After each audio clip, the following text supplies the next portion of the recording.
All right. Welcome to BS session number 151. To hunt is to be still. To hunt is to learn. To hunt is to be humbled.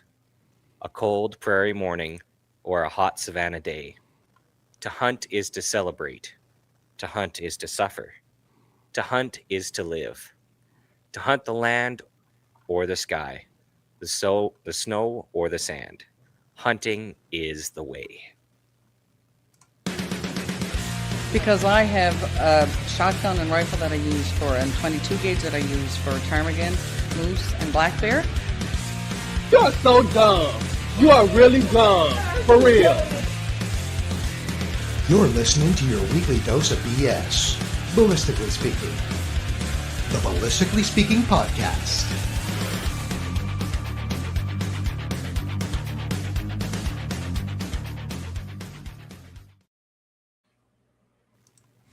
All right. Welcome, everyone, to this Friday night. Yeah, the first show of 2026.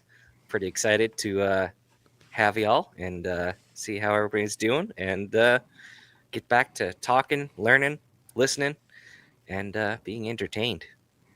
And Derek, who are we joined by today?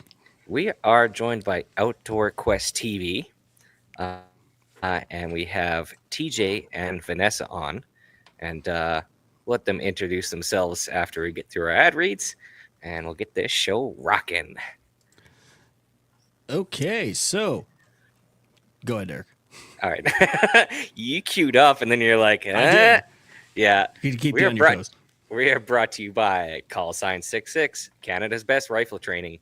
Welcome to the Brotherhood. Book a course now at callsign66.ca and follow them on Instagram at callsign66 and on Facebook at C/S66. And we're also brought to you by Ripstone Gunsmithing. Craftsmanship done right. Contact Oscar at ripstonegunsmithing.ca and breathe life back into any firearm. Check out Oscar's book titled Rust Bluing in the 21st Century, and you can find that on Amazon. We're also brought to you by March Scopes Canada. The Dion Optical Design line of rifle scopes has a scope for all of your hunting and shooting needs. Find Doug and Isa at marchscopes.ca. And we got a bit of a special deal going on through marchscopes.ca. There is a March FX 5-42 by 56 high master wide angle tactical illuminated. This has got the FML tree with the mill reticle in it. Normally this will run you about $5,300, but the price is down to $4,600 simply because we let Chris touch it. So check that out. And we're also brought to you by EM Precision Rifles in Vegreville, Alberta. Building Canada's finest precision rifles. Find Shane and Steve on Facebook, Instagram, and on their website at emprifles.ca. If it's precision hunting, varmint hunting, PRS, NRL Hunter, or ELR, EM can get you set up with the right rifle build. Also brought to you by Bolt Action Coffee, bringing specialty coffee to the precision shooting world. Boast a coffee cuppy scores of 88.5 on 100 scale. Bolt Action Coffee is unmistakably a premium coffee. Order coffee and merchandise at boltactioncoffee.com. And we're also brought to you by Odell Engineering. Pick up a Canuck shotgun, Brigade rifle, and Apex ammunition from your local distributor and tell them Phil sent you. Look them up on Facebook, Instagram, and on their website at odellengineeringlimited.com. Just released now is the Canuck Trapper in 3030. It comes with the side eject, pick rail, buckhorn rear sight, and fiber optic front sight. You get 4+1 in the chamber. I recommend the tactical one as always. Mike sticks by his guns there. I do. I recommend the stainless and gray laminate because it's damn good looking. To each their own. We're also brought to you by Sterling Arms International, home of the R18 and the R18 Mark III and the R9. They may be down, but they're not out. Latest update is the RCMP is still not really responding back to JR. So, fortunately, no change there. So, well, and that's... Oh, no, go ahead. Yep. You go down. Yeah. I was just going to get to our guests for this evening. Yes, we have Outdoor Quest TV, and we have TJ and Vanessa. Why don't you guys introduce yourselves? Go ahead. Well, I'm Vanessa Harrop, co-host of Outdoor Quest TV. TJ brought me in a little later and taught me the ropes. So I'm actually here to learn as well. He is Good mindset. master. Yeah. So I'm here to soak it all up.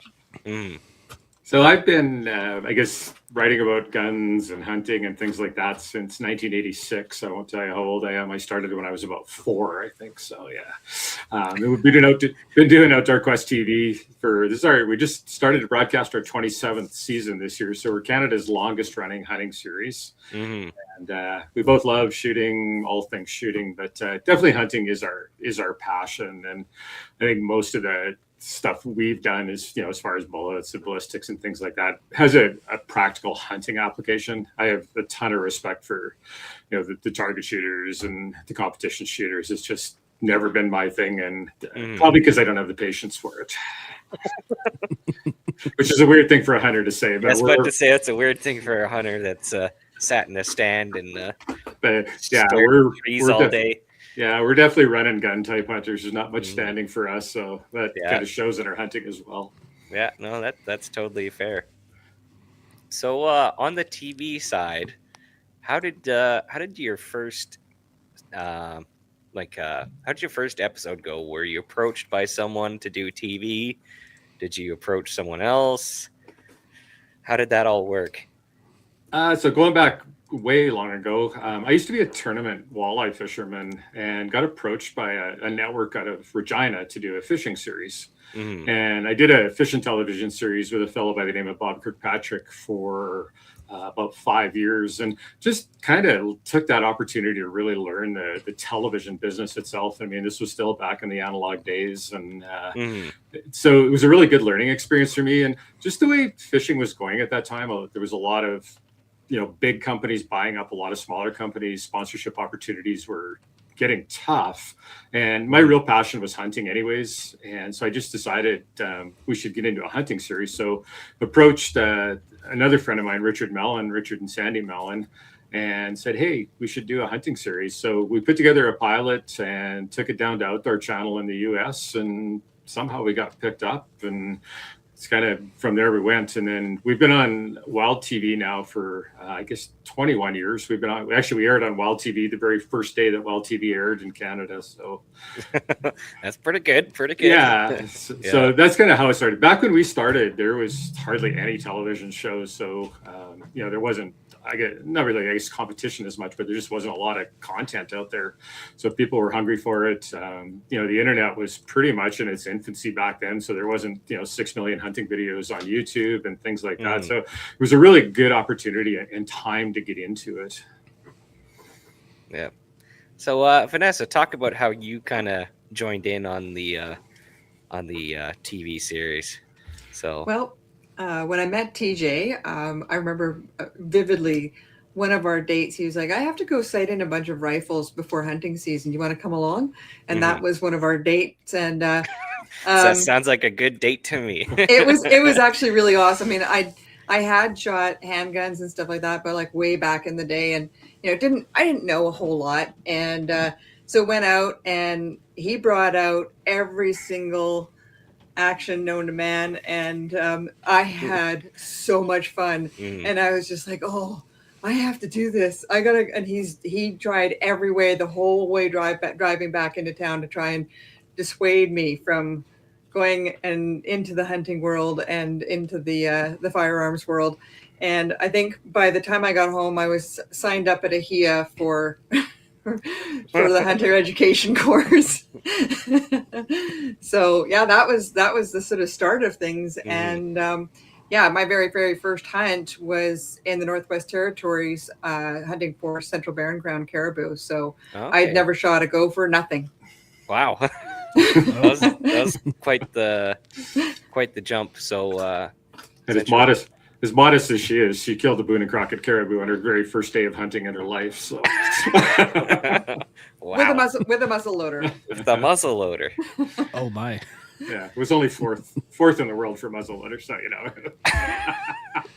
No big deal. Can't win them all.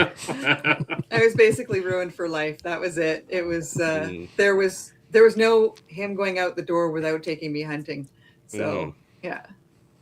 What was that experience like? How were you guys north of Yellowknife or south of Great Slave Lake, or Great Bear Lake? So Derek we spent a lot about- of time in the north.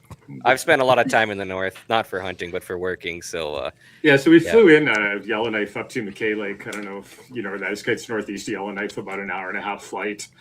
And that was kind of back in the day when there was tons and tons of caribou up there. I mean, it wasn't uncommon to see 20 or 30,000 caribou on a hunt. And so I'd been up 4 or 5 times before that. And I was kind of, prepping Vanessa for how awesome it was going to be. And first day out, we saw probably 1,500 caribou. And just a little, I guess, story there. We kind of had a deal where she got to shoot the first caribou. I'd shoot the second one. She'd shoot third. I'd shoot fourth. So she shot a really nice caribou for her first one, and we were a couple miles from the boat, so we were kind of putting it all together, backpacking back to the boat with our guide, and saw this absolute monster bull, like just an absolute giant. And it was my turn, and somehow the guide said to Vanessa, "You have to shoot that bull." So so she did. But long story short, out of that, we saw 3 caribou for the rest of the week. So well, it's good you got it done early then. Yeah. Yeah, sadly, TJ did not get to take one caribou on that trip at all. It doesn't sound like you were too sad about that. So that's definitely a baptism by fire. Absolutely. Yes. So quite literally. Yeah, no, it was a great trip. And I mean, I think it was, other than the hunting, and that was kind of the end of the big caribou herds up there. It's only a couple of years after that they shut down Central Barren Ground caribou hunting in the Northwest Territories. So it was kind of neat that Vanessa got to see some of it. And since then, we've been on a lot of adventures. I say on the show in the intro, it says all 6 continents, 7 continents, 6 continents. 6 continents. Yeah, Haven't got to Antarctica yet. Haven't found anything to hunt there yet. So. So that's, I'm gonna try to lay into, or to tee that up. Like you've been on since, like you said, since analog was around. How did that with the social media part of it? How has that gone since you've seen the early stages moving into the social media part of things? Yeah, I mean, like basically since day one, I think with social media. I mean, before there was social media, I don't know if you remember the message boards that everybody had and the forums. Yes. Yeah, and they all started. I think they all kind of started as kind of nice little communities where we all chatted, shared good information, and everything else. And then I don't know, they kind of morphed into, I guess what they've morphed into these days, where there are a lot of internet experts out there with very little experience. And it's been an interesting growth, I guess. And I mean, social media is a big part of what we do, and we're fairly active with our social media. And there's no doubt I like to poke the bear occasionally, especially have a little fun with it. Yeah, well, especially with bullet and ballistics. I mean, if things ever get slow on our social media, it's like, oh, I'm going to throw up a bullet post today, and all of a sudden there's 4,000 comments telling me how stupid I am. So it's so I think it's I don't know. I mean, I hate to say it's gotten bad, but in some ways it has. Like I say, when we first started, it was just a nice little community of pretty like-minded people sharing, listening, learning, and it is what it is today. But I mean, and not to say, I mean, we still have a great community of followers, but yeah, there's definitely some detractors as well, and I think the anonymity makes it a little easier for some of them. And we attract a lot of anti-hunters on our social media too. And for the most part, we just kind of block and delete them. But if there is an opportunity to educate, we'll use that and, kind of use their original stupid comments to bring some intelligence to the conversation. Yes. That is a balance, definitely. Even we've experienced some people, like, you just cannot reach them. No matter what you try, they will never be able to put 2 and 2 together. kind of my philosophy, I guess, is there's a lot of quiet readers out there who never post. So, I mean, I have no illusions that I'm going to change an anti-hunter's mind. Like, it's impossible. But I'm hoping that, you know, maybe there's 20 or 30 other people reading that'll maybe learn something from what we post. Yeah. Because that more open-minded. Oh, Rooster is here. Hello. Hola. Oh, okay. This is one of our He other definitely hosts. loves to talk. He loves to talk bullets. Perfect. Because I was kind of setting that up because the 223 post that I saw you post on Facebook, that was kind of the reading some of the comments was just priceless. Oh man, and you know, so I mean, I guess to give a little bit of perspective to it, and a lot of people don't even seem to know this, that Alberta legalized 22 cal centerfires for big game in 2025, and I've hunted with, or we both hunted with 22 caliber centerfires in other places where it's legal, and you know, never thought it was a big deal, especially places like Africa and New Zealand, very common, especially the 223. And so when it was legalized in Alberta, I just kind of wanted to do it. It was, to me, it was like, here, the Alberta government, here's a new opportunity with guns. And I'm like, yeah, I'm taking it. Like, how often do we get a new opportunity to do anything with firearms? This is true. Yeah. So, and the other thing they legalized this year was blood tracking dogs. And so I was a big part of the fight to get the pack dogs legalized in the mountains. And part of that passion too is tracking dogs. So we had a new Pop 2. So my goals for 2025 were I'm going to shoot a whitetail with the 223 and I'm going to use my dog for tracking. Just we have new opportunities. So I didn't really think much about it. And so we did it, and there wasn't much fanfare to it. I mean, I shot a deer and it fell down like it would have with 50 other calibers I could have shot it with. And all of a sudden I posted this, and it's like some of the hateful posts that came out of it. And I was kind of like, dude, like there's probably been 2 million people do this before me. Like, you know, I'm a long ways in line of people you need to hate before you get to me. But you know, like obviously having some profile in Alberta, but and I think for a lot of people, it was just a real sad misunderstanding of ballistics and following a lot of, I guess, outdated notions about bullets. I mean, you know, Dogma. People, yeah, you still it's hear bad. people talking about how much energy it takes to kill something and things like that. I mean, it's meaningless. You know, once they wrapped copper around bullets, a lot of this stuff became meaningless. You know, KOs, you know, Taylor's KO theory and things like that. It's just, they're not that relevant anymore. So I didn't do it for really any other reason than, hey, this is cool. It's a new opportunity. I'm going to go do it. And really didn't think there would be much fanfare to it at all. And we just finished putting the episode together last week. And, like I say, you would have had no idea what that deer was shot with had, you know, we not said. Yeah, exactly. So what was your bullet choice? So that was a big process for me was picking the right bullet, because going into it, I want to shoot this deer in the lungs or heart. I mean, anybody can shoot a deer in the head with anything and kill it. I wanted to shoot it like the average hunter was going to shoot it. I wanted to do it kind of within 200 yards because, you know, I kind of looked at, you know, the velocities and things like that. So I kind of had two choices. I was either going to go to a really heavy cup and core, you know, like a 70 to 80 grain cup or core. Played with a few of those. I was shooting a Tikka T3 varmint, and it actually shot them fairly well. The big problem was I couldn't feed them out of my magazine. So nice and long, yeah.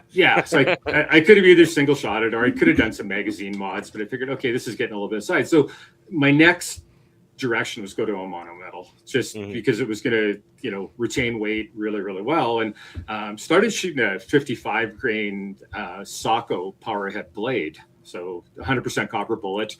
Shot phenomenally, and like all monometals, I knew it was going to retain weight. So I figured, you know what, I'm just going to use a bullet that the average guy can go to Canadian Tire and buy. This is how I want to do it. I'm going to write some stories about this. We're going to show it on TV. I don't want this to be some super specialized thing where I had to hand load, modify a magazine, things like that. I just want go to Canadian Tire, buy a box of bullets, and go hunt a deer. Box rifle, box bullets, yeah, 100%. This is attainable, yeah, and that's what we want, or that's what I set out to do right from the start. And it turned out to be way bigger challenge than I ever imagined. And part of the problem was that we alluded to this earlier, was well, I'm not a patient hunter. Vanessa's the archery hunter in the family because she has a lot of patience. I'm not. I'm always moving. And where we hunt deer, it's super open. Our average shot on deer is probably 350 to 400 yards. And I kind of had a self-imposed limit of 200 yards on this hunt. Yep.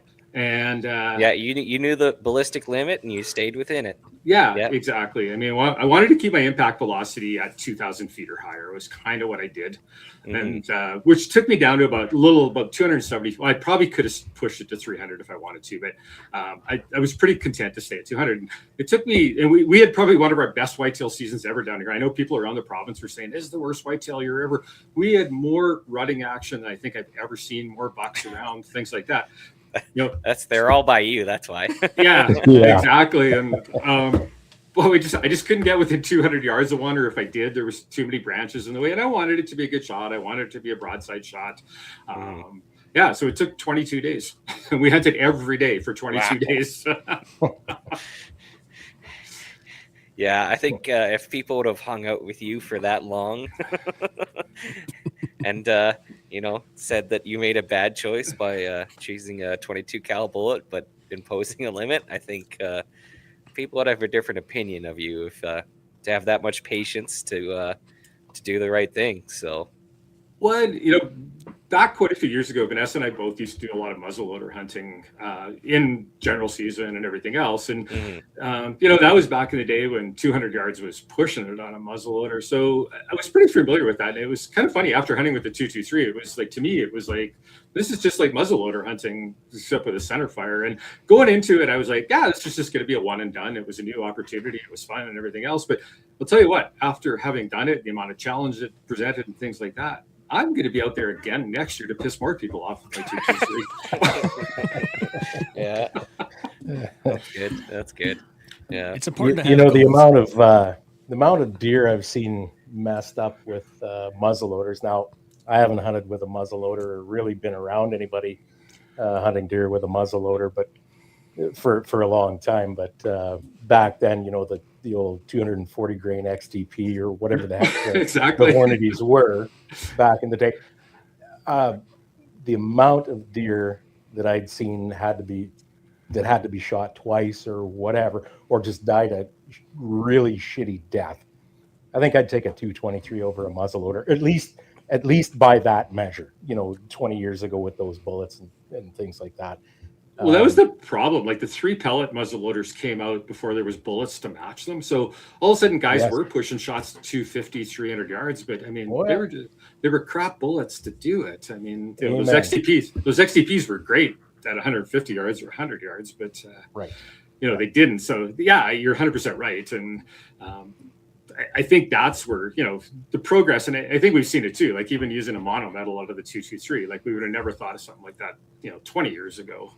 And so there's been that evolution in bullets, and I think that's what people have trouble keeping up with nowadays is keeping up with that evolution of bullets and how they worked. And I talked to some of the government guys who were involved in this change, and I says, really, what was because I knew most of the changes coming, but this one kind of caught me by surprise. And I said, what made this change happen? And they were like, basically, the evolution of bullets. I mean, bullets have just got that much better that it makes these smaller calibers just so much more effective. And then, introducing 10-year-olds now to big game hunting, it was kind of a natural progression as well. I mean, start them out with something like that. I mean, they're going to be good shooters for life. So I think those are the two driving factors. But when they said, the evolution of bullets, and, there's been that huge uptake right now, like with new 22 cals like the Arc and the Creedmoor and like that. So now all of a sudden we have these 75, 80, I've even heard of 90 grain bullets for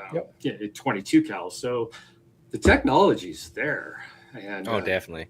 It's effective. And I mean, the one thing I will say that shocked me out of this whole hunt was how much damage that little tiny bullet did.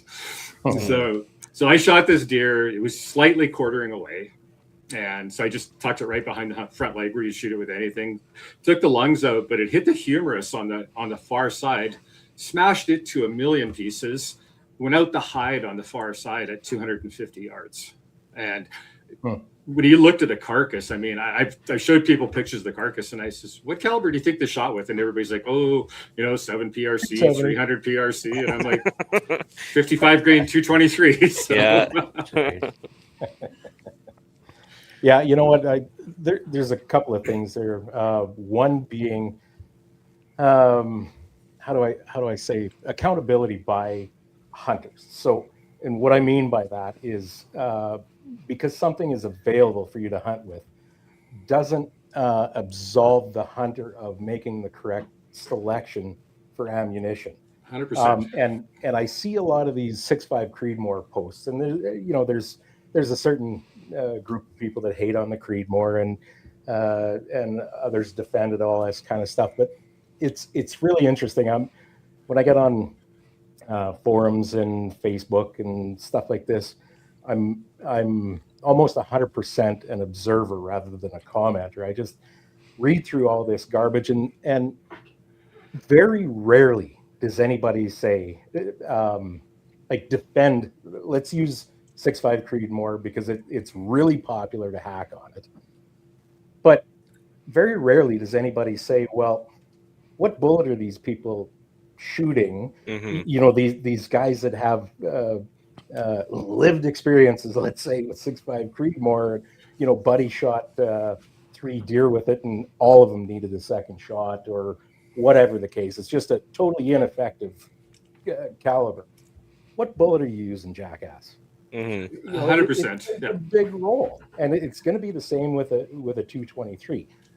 Even more so, yeah. Like, it was absolutely. Now you take your 55 grain mono metal, and you chose that for a very specific reason. You actually have a brain, and you thought about this before selecting the ammo. Good for you. Score 1. I'll give you, but you put a little extra horsepower behind something, and it provides a little extra forgiveness. I'll give you one specific instance of mine, where I was out hunting coyotes and ran across a mule deer that the coyotes had been after. Had this poor thing's ass was eaten out, and it was still alive and still mobile, the poor thing. And the closest I could get was about 160, 170 yards. And I had a 22-250, an old Crown grade Husky that shot lights out with the white box Winchester. I think they were a 40. Remember, you could get them in a 40 pack. I think they were a 45 grain bullet in there. Big old hollow point on it. It's a varmint bullet. But I'm not going to let that poor mule deer die a long, slow, miserable death. So at 160 or 170 yards, I laid one in right behind its head and killed it instantly. So there's a little more horsepower with a let's just call it a less adequate bullet than what you selected for your 223. It's that accountability, that thought process, that selection, I think, with the ammunition that people don't. A lot of people, I think, don't really think about.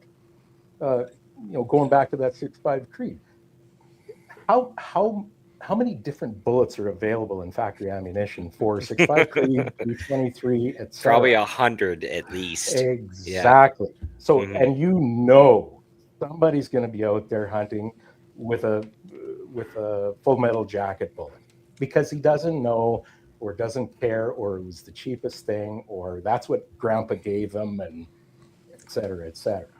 There's a lot more that goes into this kind of thing than, oh, it's a 223. You're an absolute fool for using it. Anyway, my soapbox. First, absolutely. Like to me, bullet choice and impact velocity are the two biggest things as a hunter that you need to understand. Yes. And, every bullet's kind of got its ideal performance envelope, and stray outside of that and expect less than ideal results. And, it was the same with the 223. So, and that's what I tell people, like, and the 6.5 Creedmoor, I guess, is a good example. It was funny. I had a 6.5 Creedmoor built before anyone was building them, like before there was anyone manufacturing them. And,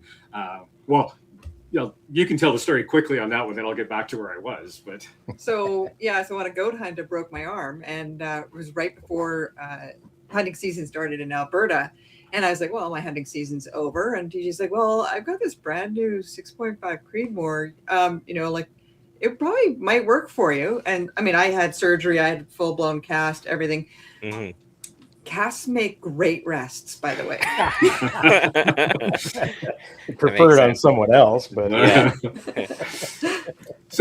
So Vanessa, like, it was low recoil, it was perfect. So she ended up taking 2 whitetails and an elk that fall under what was supposed to be a disastrous rifle season. And this was before anyone hated Creedmoors, because nobody knew what they were. But going back to that, so the Creedmoor was launched as a target rifle, and it's a super accurate target rifle out to crazy ranges. Yeah, it's not a flat shooting. It's not a high velocity cartridge. So when we bring it back to the hunting world, we need to treat it like a 30-06 or a 308. It's a 500-yard cartridge on big game at the best. If you want to keep your impact velocities, like with a monometal, like I'll never stray below 2,000 feet impact velocity. And even with cup and cores, I mean, I know guys will take them down to 16, but I like to maintain everything at 1,800 feet per second on anything with lead in the middle of it. So just bearing that in mind, and people always go like it's an inadequate cartridge. It's like, no, it's not. It's the same as a 260 Rem. It's the same as a 6.5. Explain how, please. Yeah. Yes. Yeah. So exactly. So just look at where can we get this impact velocity with the bullet we've selected, and that's it. And if you can't, don't shoot. Mm-hmm. Yep. Yeah. That's tough to do for a lot of people, though. It is, and you're right about that, and it is capable of shooting 1,000 yards, no problem. But it's not capable of consistently killing at 1,000 yards, unless you're running some crazy hot loads, and even then, it's pretty suspect. Yeah, they go up to a Magnum, if you want to keep that up. So, well, and at that point too, I've received a fair bit of hate about this too. At that point, are you hunting or are you shooting? Same thing I've always said about prairie moose. I guess I'm old enough and I've done enough hunting and guiding that I think moose hunting should be done in the bush. And you for the past 12 or 15 seasons now, you could get a draw tag for what I call prairie moose. And well, who the hell wants to do that? That's just moose shooting. And for me, I mean, if you're after a moose, though, I know, but yeah. For me, and I think a lot of people are the same way. Hunting,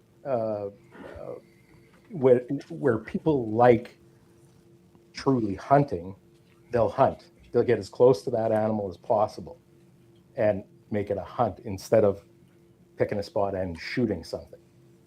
Yeah, there's definitely some thought on that. I mean, like where we hunt elk and deer, it's like 20 minutes from home, and it's really convenient. We go out in the morning.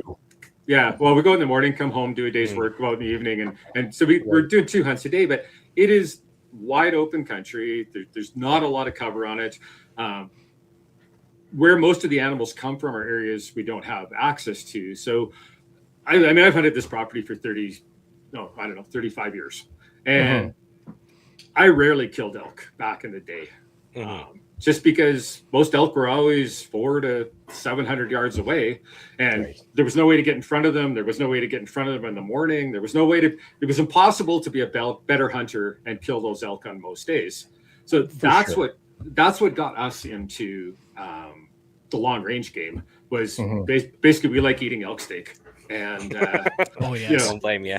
Well, 100%. Like it's not a trophy hunt. It's not anything else. Like it's like we're out there to fill the freezer, and we do a damn good job of it. I mean, it's pretty rare now that we don't have elk meat in the freezer, but it's only because we're able to shoot those ranges. So, I mean, I'm always a little bit, would guys say, be a better hunter?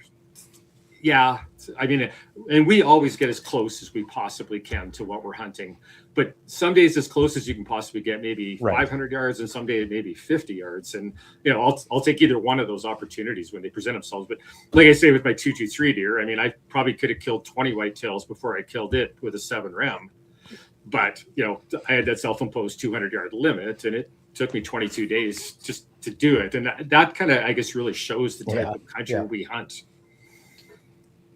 I think by that logic, you should Yeah, go to I guess- a 7 mil because then it'll take you 7 days. 22 cal, 22 days. I like that. Yeah. I'm gonna go with Holy. the 6.5. Derek was Yeah, or exactly. 6.5, 6.5, 6. It's a weird train of thought, but I should I probably found qualify when- my statements that you notice that I didn't put any limitations or ceilings or whatever on what I believe hunting versus shooting is. And to me, honestly, I got to say, I took one white-tailed deer one year at 710 meters with a 280, simply because the bugger would not cooperate. He kept running back and forth through this gully. I just couldn't get any closer to him, and it was my last opportunity to hunt. That's maybe a fairly weak excuse, but by that time I had been shooting long range all the way out to a mile for several years, so I was confident in what I was doing. Personally, I think if some of these guys, and there are a lot of people that are very capable, I should say, that take elk, let's say a big animal like that, at 900 yards plus. That's a dodgy game. And the guys that do it, the people who do it successfully, reliably, kudos, hats off, man. But you do it long enough, you're going to screw something up. And it's not you necessarily that pays. It's that animal. yeah. So that's where we're getting to the time of flight understanding. Is there's a lot of people on this topic have gotten to that time of flight point where it's like, I'm not taking a shot past a certain time of flight. Because an animal in one step, all of a sudden it moves, a foot, 14 inches, 16 inches, 6 inches. Yeah. And how fast does it take for an animal to take a single step forward? Like it's grazing, takes a single step, and all of a sudden your point of impact that has changed since the time you pulled the trigger. Yep, for to sure. where the animal is going to be by the time the bullet meets it. For sure. I should also add too that another thing that a lot of people seem to have a problem with is, no matter my opinion about any of this stuff, none of my goddamn business what you do. To a point, I agree with that. And I guess going back to time of flight, and I wrote an article on this not too long ago because I think time of flight is a really good topic to discuss. And I think that's why often long-range target shooters make really crappy long-range hunters, is because they haven't observed animals enough. I can probably tell you within 99% certainty from the time I squeeze the trigger till the bullet gets there, whether that animal's going to move or not, just by the way he's acting. But that's come from 50 years of watching. Spent a lot of time with animals. In observing, right? So, you make a good point. The time, and I've heard it so many times. Somebody took a shot and the animal walked. And I watched a video yesterday of somebody, shooting an impala with a bow. The impala was standing straight at him, looking like this, and of course it jumped the string, and they managed to hit it in the head, luckily. And it was like, oh, what a great shot! It was like, no, you got lucky. And so I think for us, that's a huge thing with us is really observing the animals, waiting until the time is perfect, and the longer that range is, and that's the one good thing I think about long range shooting is animals are typically really calm because they don't know, they have zero clue you're there, so they're not alert.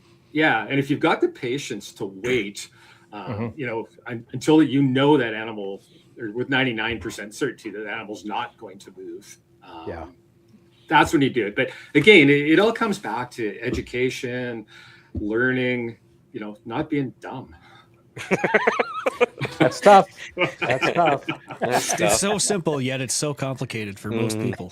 Well, you're not wrong. And I guess that's been part of my thought process the whole time. And even going in and shooting this deer with the 223, like I did want to have an educational component with it. Because obviously at the end of the day, I really care about animals and I want to see the most humane kills possible. And there's some caveats needed to be put with using that 223. There's some caveats need to be put with using, the 7 PRC at 800 yards. And as long as we follow those caveats, I would say our success rate's probably as high as, shooting at 200 yards with a 30-06 kind of thing. But you have to follow all those caveats. And, one of those caveats is getting a lot of experience, a lot of range time, a lot of rifle time, bullets, understanding all that stuff. It's complex, but it's simple.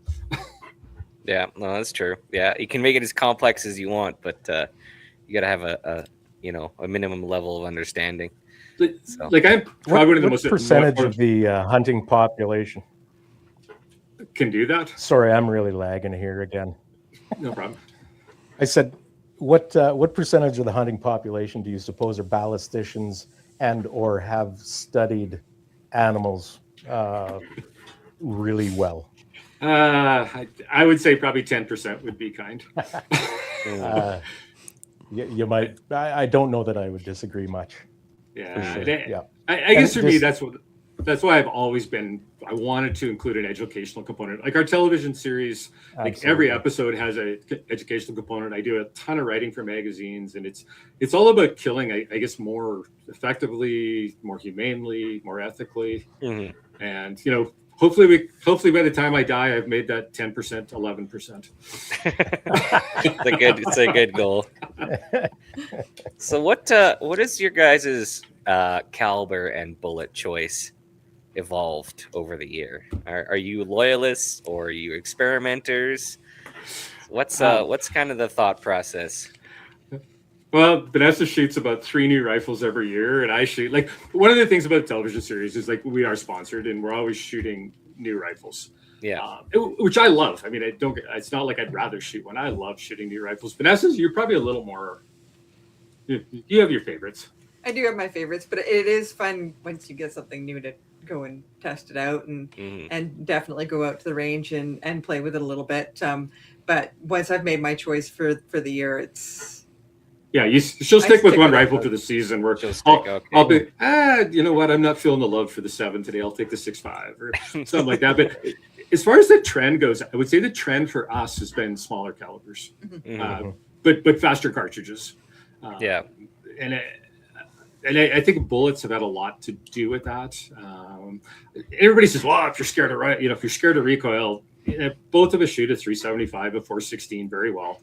It's just, I'm not scared of recoil. It doesn't bother me. I like shooting smaller calibers, especially from prone position, which a lot of our shooting's from at long range. At that point, recoil isn't pleasant when you're prone. So I think that's probably been the trend for us, is to go, and it's been the trend in the industry. And I mean, and we do follow the industry a little bit. There's no question about that. I mean, it's who pays our bills at the end of the day. Absolutely. Yeah. But with that said, everything we've done, we've done with the best knowledge and the best practice and everything that we can do. And I think that's been the exciting thing about us being as involved in the industry as we've been. We've been involved in some of the developments that some companies have made. We've done a lot of testing for companies on prototype products and things like that. Some of them have been great. Some of them we sent back and said, this is crap. And sometimes they listen, sometimes they haven't, but it's been neat. And I think, we shoot smaller and smaller. And I mean, and obviously doing it with the 223 in Alberta this year was the smallest I've gone. But and again, there is that trend nowadays with I don't know why 22 caliber centerfires have all of a sudden got really popular. I talked to you probably know Tyler Friel fairly well, the name anyways, from Outdoor Life. And Tyler's and he just loves pissing people off, shooting big moose and grizzly bears with, like he napped a broadhead out of a rock just so he could shoot a grizzly bear with it. And, he shot an Alaska moose with a 223 and, things like that. And I talked to Tyler quite a bit, and, we do have a good laugh about things, but there's also a good exchange of, I think, information. And, when I first was going to shoot a deer here with the 223, he was like the very first guy I went to and said, what do you think of this? What do you think of this? What do you think of this? But it's young writers like him. I mean, I'm an old guy now, but it's young guys like him that are really driving this industry. And, we better pay attention where they're going, because people are going to follow them, but hopefully they follow them respectfully and, ethically. Yes. Yeah. What is last year's hunts looked like? Where did you go? What did you do? What did you see? How did it go? Vanessa whacked a lot more stuff than me, so I'll let Vanessa talk on this one. I don't know. How well did you do, Vanessa?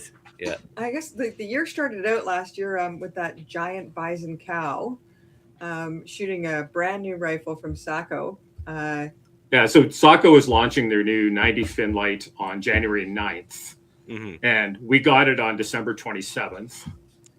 And so we got a hold of Kelly Red. A short amount of time to. Yeah, so we got a hold of Kelly Redmond in Saskatchewan, who has a bison ranch there, and said, "Hey, have you got any old, kind of call things you want?" And so managed to get the rifle sighted in, scope mounted, and on our way on, I think it was like January 5th or something.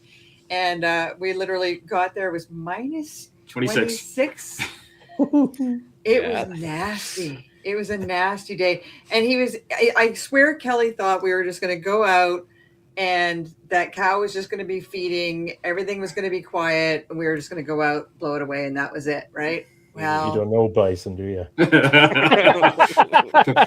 Not the big winter herd, especially. Yeah. That was not happening. And I think it was like the last final minutes of daylight that I managed to put her down with the 300 Win Mag, and it performed flawlessly. Then we went to Africa in April, which we go to Africa like pretty much every year. So Vanessa really wanted to go to Africa. Rough. I know. Well, Vanessa really wanted to go to Africa, and when we first met, and I'm like, I'm not going to Africa. It's for old men. Like, I'm a North American hunter and stuff like this. So finally, in 2009, I acquiesced that we'd go to Namibia, but I put all these caveats on it, like it had to be a free range hunt, it had to be intense. I mean, it was almost one of those things that was impossible, but she managed to find somebody that. We found 4 outfitters out of, I think it was 400 at SCI at the time, and 4 that could actually give him what he wanted. Yeah. So we went in 2009, our once in a lifetime trip. Yeah. Booked a month because we were never going again. So this year we were on our 15th trip to Africa. Wow. Needless to say, I really liked it. Needless to say, it wasn't that bad. Yeah, exactly. It's an addiction, and I mean, it's a target-rich environment, and if you love to shoot, it's a place that you actually get out and do your practical practice. So, but speaking of understanding physics, practicing everything else. So Vanessa really wanted to take a giraffe with her bow. And, it's a 4,000 pound animal, and, kind of everything you read, you need a 800 grain broadhead or an 800 grain arrow and broadhead. You need an 80 pound bow and everything else. And so Vanessa got a hold of Rick down in Florida, and he's a guy that has put together combinations of bows and arrows and broadheads for people that have hunted all over the world. And so I got a hold of Calvin at Killing Sticks, and I'm like, okay, this is what I want to do. So we need to set you up. And so he put me in touch with Rick Valdez, and he's like, he'll help you out. And so tell him what you're shooting and everything. He'll figure out what we need to build for you.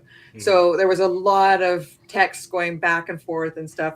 Finally, everybody got me set up, and Rick sent me my broadheads. Calvin sent me my arrows, and all it took was a little bit of practicing and sighting in. I was shooting a 60-pound bow. No kidding. And so we got there, and the weather where we were in Africa, it had been raining all the time. So there was no reason. I think I just cut out. Did I cut out? Oh. We can still hear you. Okay. So there was no reason for giraffes to go into water. So there was no sense in sitting at a hole, at a water hole. So they're like, you're going to have to take it walk and stalk. But no one's ever had any success here to do that because the bush is super thick. And it's just, so for 11 days straight, every time we saw a giraffe, we'd hop out of the truck and try and do a stalk. And the giraffe would be like, we're gone. And and I mean, they can see you, like you kind of have the advantage. Yeah. So it was kind of like right down to the wire, and So our PH there, our professional hunter, his son actually showed up to it was our PH's birthday, so his son and wife and daughter came, and his son was 19 or 20 years old, but had actually been a PH for quite a few years, and just a super bow hunter, and just one of those guys with a really calm demeanor, really understood wildlife. And he said to Vanessa, we're going to do this. And so the very first day he was there, the first draft we go on, Kala and Vanessa go, and I'm in the back filming, and Yeah.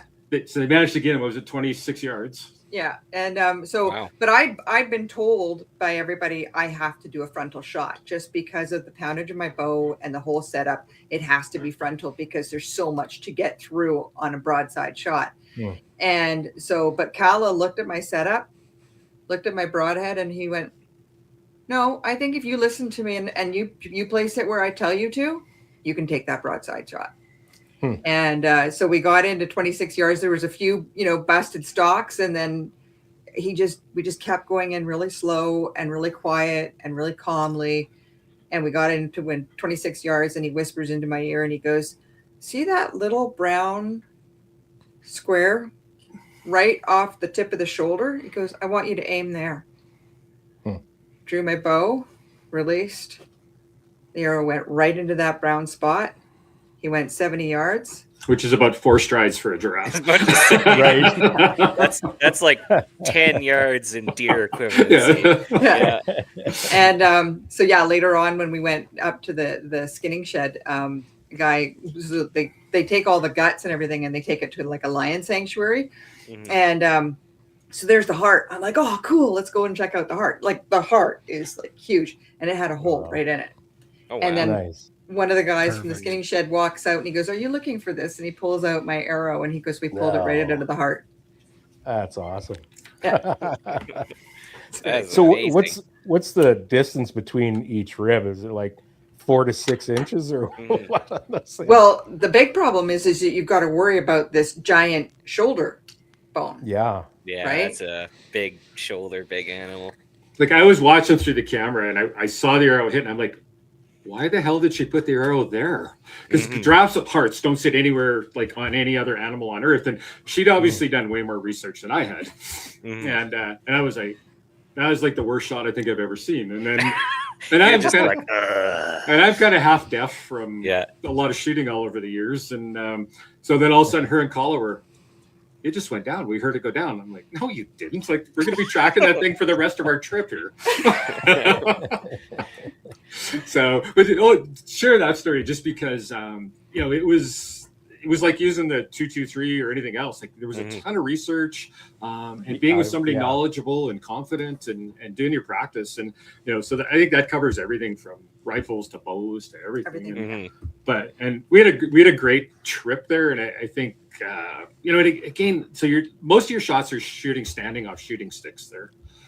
And Yeah. it's a whole nother skill that you have to develop. You think it'd be so easy to stand behind a stick, put your gun on it and shoot. It's not.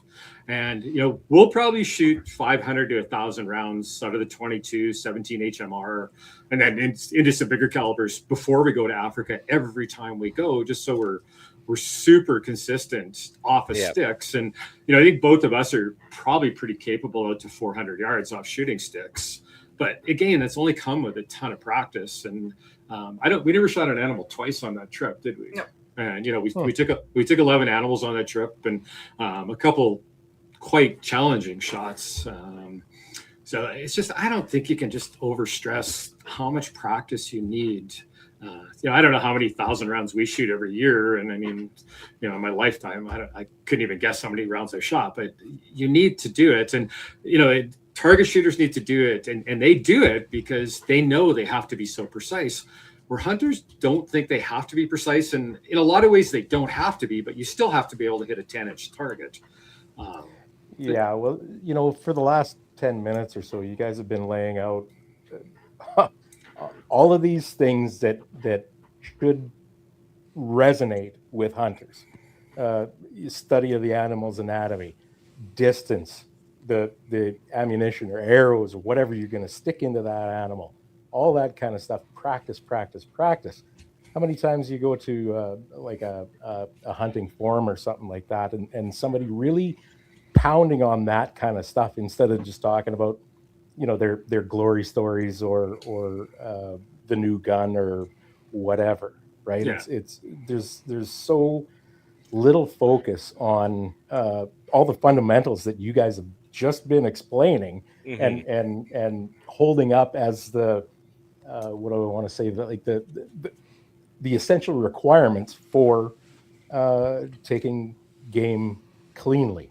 Yeah, and it should be basic requirements. I mean, it should be, but that's Yes. the fact that just about anybody can go buy an over-the-counter tag kind of eliminates any real criteria other than follow the rules that's in the regulations. Yeah, well, anybody can buy a 1,000-yard rifle over the counter, and that rifle's more than capable of shooting 1,000 yards. But the rifle is. Yeah, exactly. But I mean, the sad thing is that a lot of people don't even read the regulations every year, right? I mean, the amount of people that posted on your post that said, you know, shooting with a 20. Yes. 223 is illegal. 223 is illegal, and it's like, And then we took a dog to track it. I mean, it was.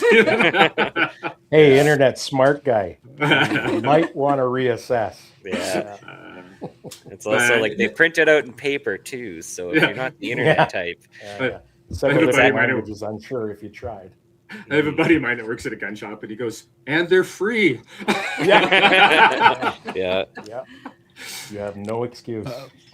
I think part of that is like you'll see on a say, oh, all you need is a 30-30, and then you look where they're from Northern Ontario. For you to shoot a black bear, but when you're on the prairie, you're the only thing next to the other local tree that's 800 yards away. They're going to see you. And I think part of the problem is that people only hunt in their area and assume that's how you hunt in the rest of the world and or the country. No, 100%. I think that's a huge problem. That always irks me too. But it's the same thing. We'll just get closer. You can't always get closer. I mean, we do get as close as we can, but there's no doubt that people are, I think, really localized, and most hunters probably are with their hunting. We've had the great fortune to hunt on 6 different continents and seen probably every train you could imagine. I mean, we've been so close to Cape Buffalo, we could hear them chewing, and in other cases, hunting in Kyrgyzstan and places like that. I mean, you're not getting closer than 700 or 800 yards to an ibex. So it's, you've kind of seen it all. And I think it broadens your mind a little bit when somebody does say something. And the one thing that, and I have a list somewhere that I wrote one time of things that you say that tell me you're a very inexperienced hunter. And it's, like things like that. Publish that list. Yeah. And it's like every deer I've shot has fallen on the spot. Well, I've shot deer straight through the heart that ran 100 yards, Yep. Yeah. True story. Like if you've never seen a deer run, you haven't hunted very much. And, that's no measure of lethality. It just either means you broke a shoulder or hit a central nervous system is all it means. I mean, soft tissue hit through the lungs and heart. You're not going to, it's not going to fall on the spot. And it doesn't mean it's any less lethal or any less humane. Yeah. Hey, I got a question. Okay, go ahead, Kurt. Yeah. Sorry, I'm going to be a bit of a jackass, but I swear it's going to be entertaining. Perfect. How many Boone and Crockett deer have you shot? None. Oh, damn it.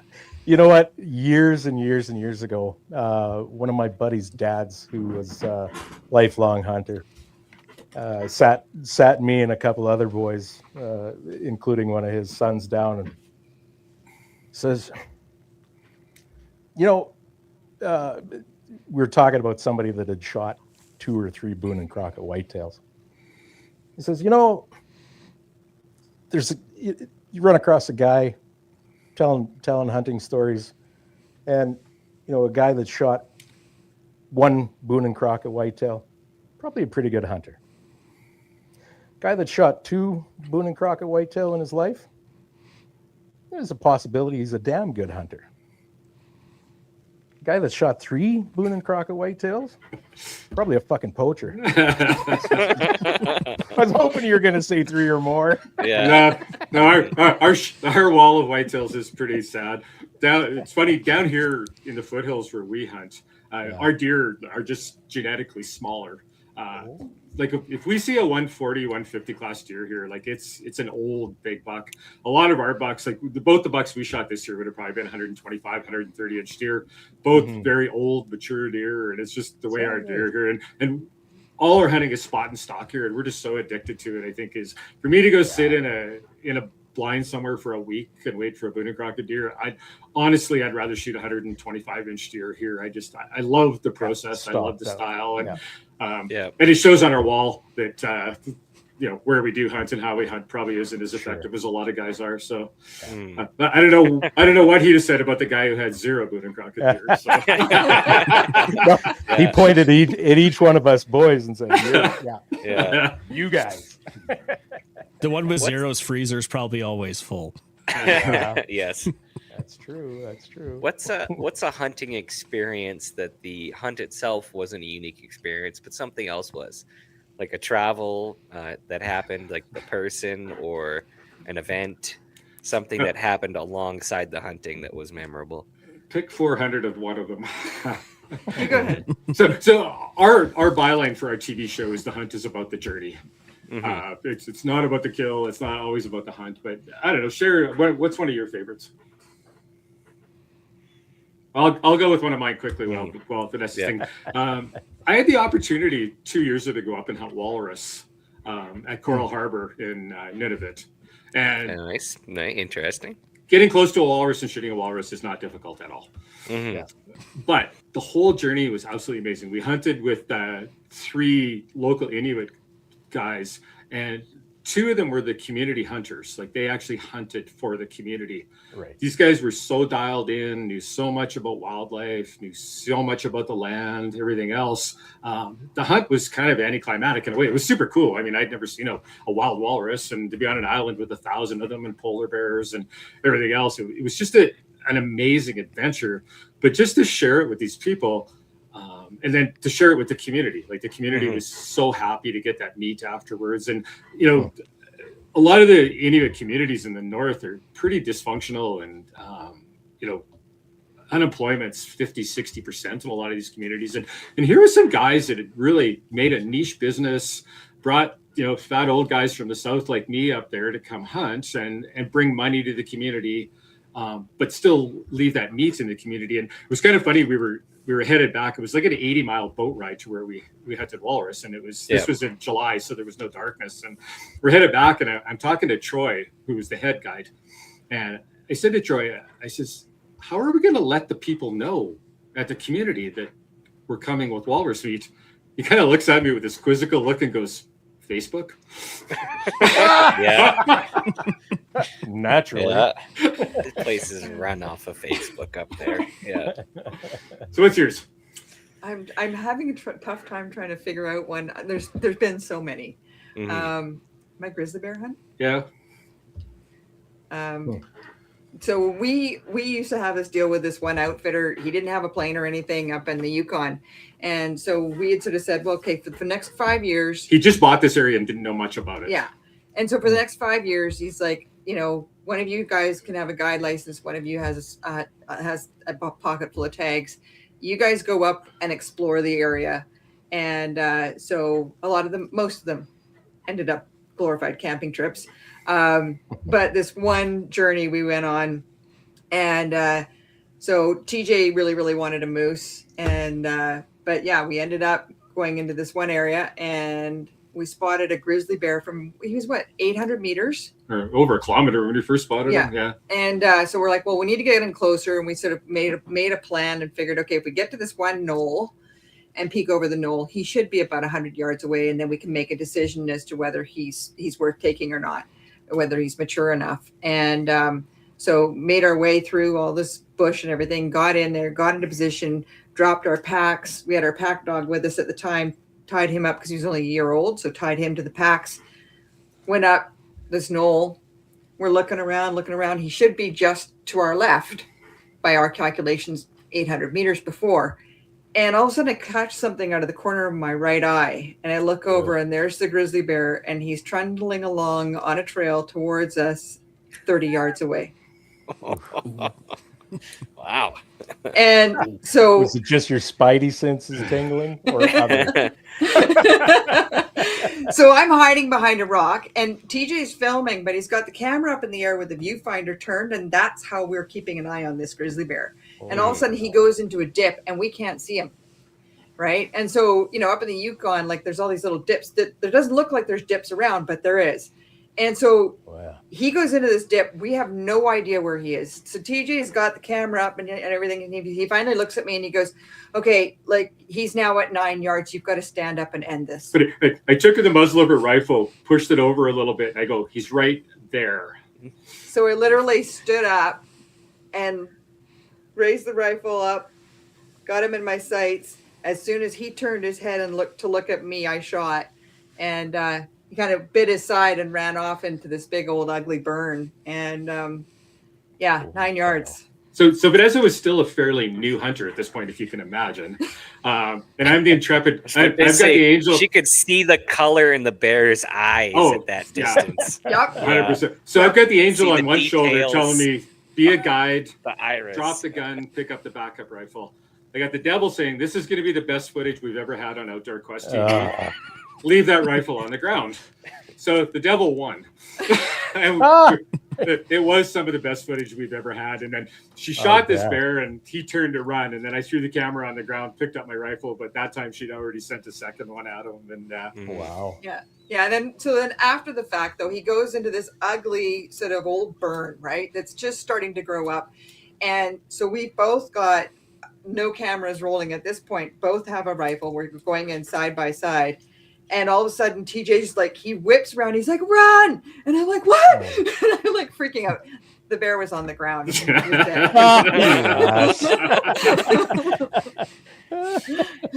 I'm surprised TJ made it back from the trip out. No kidding. Yeah. Well, I had to have someone to carry the grizzly bear once it was skinned back to the boat. Yeah. So he had to survive. So the worst part of the story, though, like we had no idea we were going to get this close to anything. So she's shooting a 4.5 to 14 power scope. So she's at 4.5 power at 9 yards on a grizzly bear. Right. Fairly new hunter still. And after that, I knew she was a keeper. So Thanks. Yeah. What area of the Yukon Good was thing that? she was at 4.5, not 14. yeah, exactly. Yeah. Yeah, it was northeast of Faro. Oh, okay. Oh yeah, that's up there. I guided out straight east of Mayo. Okay. Out there, off the Stewart River, out at Arrowhead Lake and Swan Lake. Okay. Out that way, yeah.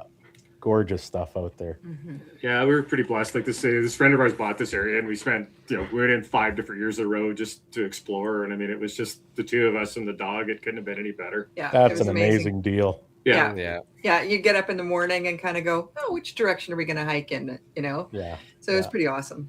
Yeah. Just jumping back to Africa for a second. First question: what does giraffe taste like? Because I'm sure people want to know, and I do. Second, when you're going to Africa, like how do you figure out where to go, who to go with, what rifle to take, what bullets are you going to take? Like what does that process entail? Well, you can talk about what giraffe tastes like. Giraffe it's very very, very rich. It's extremely high in protein. So you can't take a giraffe steak and go, okay, I'm going to have like a giant, like the Brontosaurus burgers from the Flintstones. The You old can't do that. 96er? You eat a piece about this big and you are full, like full. Really?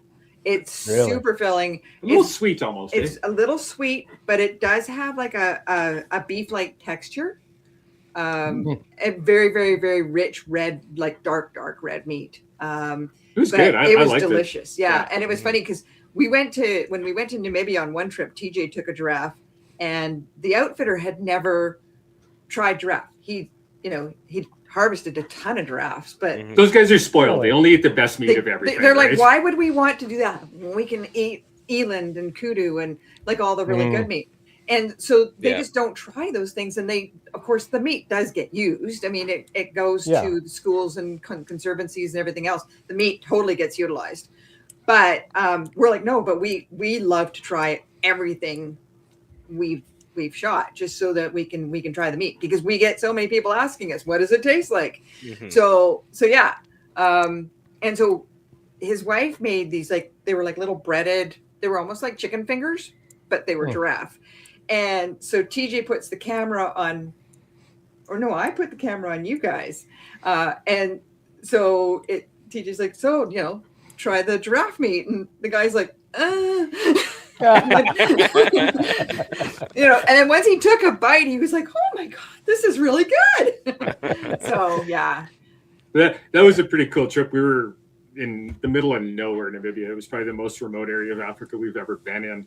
And there was a boarding school there, and kids came from like 100 kilometers away to go to school there. And their only source of protein was from hunter-killed meat. And they hadn't had hunters in the village for quite some time. So we took probably 2,000 pounds of giraffe meat to this boarding school, which had 189 teenagers in it. So you can imagine how long it lasted. But it was kind of neat. It was kind of touching. The cooks were actually crying when we showed up with all this meat. Wow. So, but as for the second half of your question, I think the process for us was we went to the Safari Club International Convention, which, you know, it's got outfitters from all over the world, but there was probably several hundred African outfitters there. And we literally went around and talked to most of them. Like, we kind of knew that we had a bit of a criteria and how we wanted to hunt. And I think that's probably, and if you've never been, it's hard to have a criteria because you don't know what's available, but you know, there's enough breeding.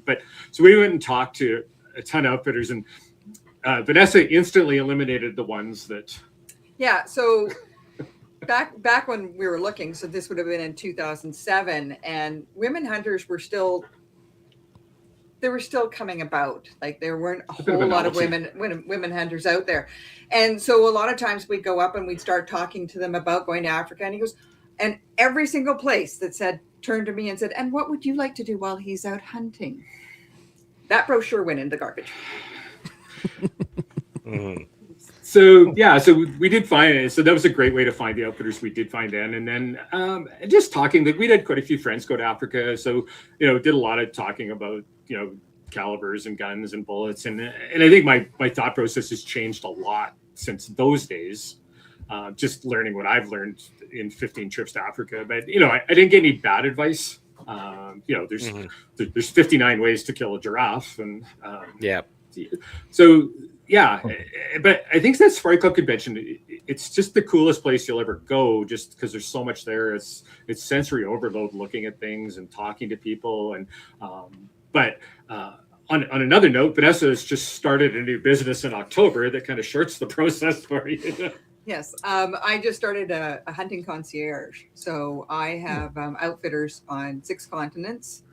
And so, yeah, they're all outfitters that we have worked with. We've personally gone to their place and hunted at their locations, or we have someone on our trusted team who has. So we know exactly what their shortcomings are and, you know, like what their good points are. And what I try to do is match you or what you would like with an outfitter that's going to work for you. And part of the whole process is going to be education as well. We're going to do, you know, a number of videos on like practicing shooting for Africa, you know, doing different things like that. So it's more than just the booking agent that gets you in contact with you and you go on your own. So, and I think we really want to concentrate a lot on, you know, first-time international travelers or, you know, newer international travelers, and kind of offer, like you say, that full concierge service. Yeah. So, I mean, I'm working closely with VIP services once you get in country. I work closely with doing temporary export permits for your rifle if you want to take a rifle, and also the import permits. I work very closely with the organization within country to get your rifle looked after once you're there as well.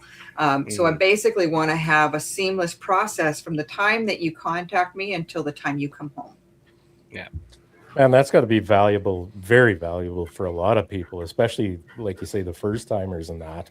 There's a whole process. I mean, Oscar, one of our sponsors with Ribstone Gunsmithing. I know Oscar well. Okay. That's good. You know, he's alluded to a lot of that.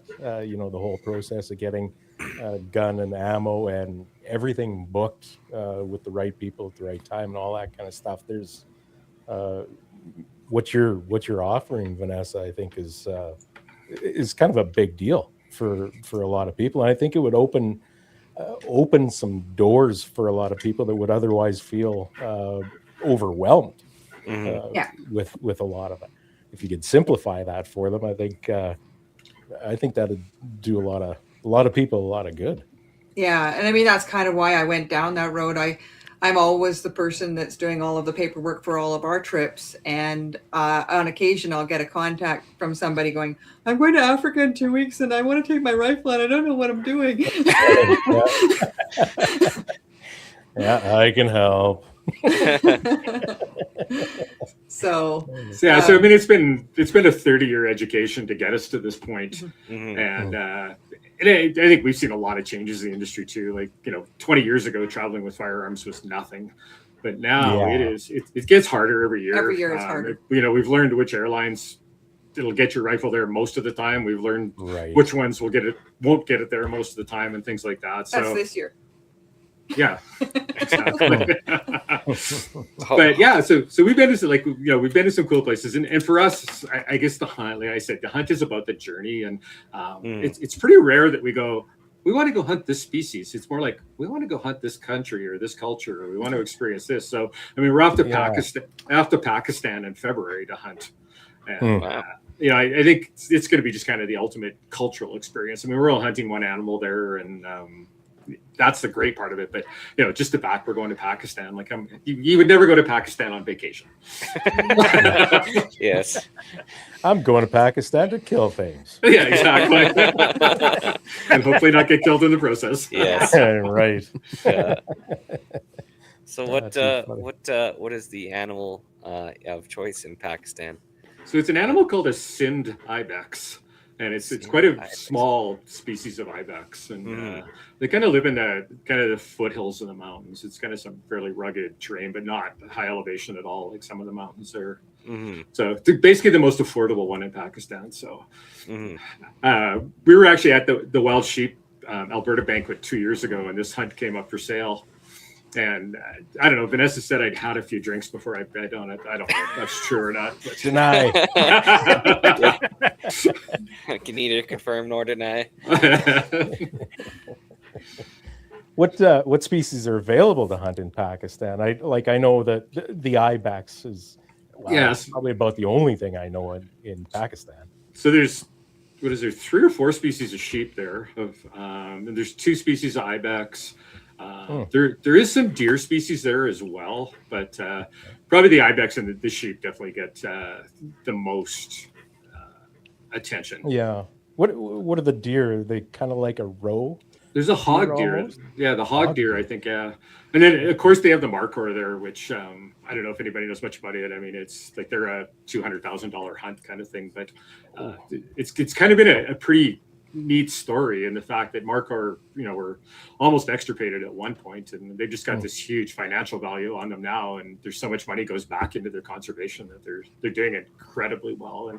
And Pakistan's one of about a half a dozen countries you can hunt markhor in. There's 4 different species of them, and I don't think we'll ever have to worry about hunting them. But I don't think there's that much beer at the next Wild Sheep banquet that we can afford. I don't think my new company's going to be making that much money. No, I don't think so either. So. Yeah. That's the one thing I wish more non-hunting people would see is the amount that goes into conservation, as opposed to, well, what if we just took a lot of pictures and charged a lot of people to take pictures of them? That'll save the wildlife. I don't think you understand the whole picture. Yeah. Well, I mean, in Kenya is the absolute classic example of that. Like 1976, they shut hunting down in Kenya. There's 70% less wildlife in Kenya today. All of the countries around it that have hunting still have more wildlife than they had in 1976. So photographers are great in limited geographical areas, like in the parks and things like that. 100%, they bring a lot of money to those small areas, and they protect. The thing about Africa, and there's a saying there, and after you've been to Africa a couple times, it rings 100% true, is if it pays, it stays. And if that impala doesn't pay, it's going to be replaced with a goat that does. But if you can make that impala pay, they're happy to have it stay there. So, and that's what hunters do. And I mean, if they stopped hunting in all of Africa today, we would lose 70% of African wildlife. It's that simple. I mean, Kenya's there. Like, the proof is right there. And they're talking about reopening hunting in Kenya now, but I think the damage is long too far done. Not only does the wildlife disappear, but the habitat disappears once the wildlife disappears, and there's no getting it back. So it's funny. We spend a lot of time talking about the conservation model in Africa just because it's an easy one to get people engaged in.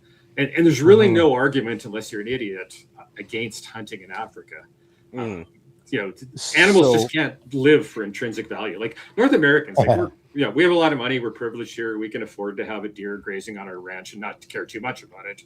In Africa, it doesn't work that way. So it's a great model to kind of sell non-hunters and things like that on. Hunting is great. And then you can start to bring them back into the North American conservation model and things like that. But it's the low-hanging fruit as far as selling it, non-hunters on the values of hunting. Yeah. So let's take this opportunity now to segue all the way back to Alberta and grizzly bears. Mm-hmm. I knew we were You gonna have get anything that to say about that along the same vein? You want to stir up things in the comments section. Bullet choice, cartridge choice, and grizzly bear hunting. So That's my how you thoughts. stir the pot. Yeah. So like my thoughts on the grizzly bear hunt are 100%. If the science says we're beyond our carrying capacity, we should have a conservation hunt to reduce the numbers to carrying capacity. The things that I had this argument with a photographer out of Canmore till he banned me on his Facebook page the other day, and I was being actually very respectful. But if we look at all the recent and bear attacks, bear encounters, everything are up despite what the antis are claiming. They're up. But look where they're happening. They're happening way outside of, as far as traditional bear range goes, say in the last 100 years. Yes. I mean, there used to be bears in Calgary, but they're, traditional. So these bears are definitely getting pushed into marginal habitat. They're getting pushed into higher human density habitat. Whether they lived there before or not is irrelevant. I mean, people live there now. So this can't have, but if the other thing, we start looking at the age of the bears involved in these attacks and things, they're younger bears, they're sows with cubs. They're getting away again from those core habitats where they just can't be safely. So I would say, I mean, and I don't know how, and I've had this conversation with a few biologists about how you model the amount of grizzly bear habitat. No one's really got an answer for it. They say we should have 1,000 bears in Alberta, and I think we've exceeded that. I mean, I don't think anyone's going to argue that, but I think if we just look at, the human interaction with bears, even in the last decade, we've got too many bears living in fringe populated habitat. And people go, well, hunting doesn't educate bears to be, afraid of people. And that's probably true to some degree. But the other thing that people don't realize is that it's the problem bears that get taken out first because they're the most visible. Absolutely. Yeah. So I don't see a downside to a grizzly season as long as it's, done responsibly and managed. Yeah. And that's, but it's hard to have that conversation. Also, another, I've brought this up before. We had Jim, I forget his last name. Jim Mitchell, former game warden, retired game warden, brought this up. Is that if you care about bears, a large increase in the grizzly bear population is problematic. These grizzlies do not play well with black bears. Right. That's another thing we can look at is in those areas, are we having a decline in black bear numbers? Because chances are that's competition and grizzlies will kill black bears. So if you're worried about black bear population altogether, too many grizzlies is detrimental to black bear population.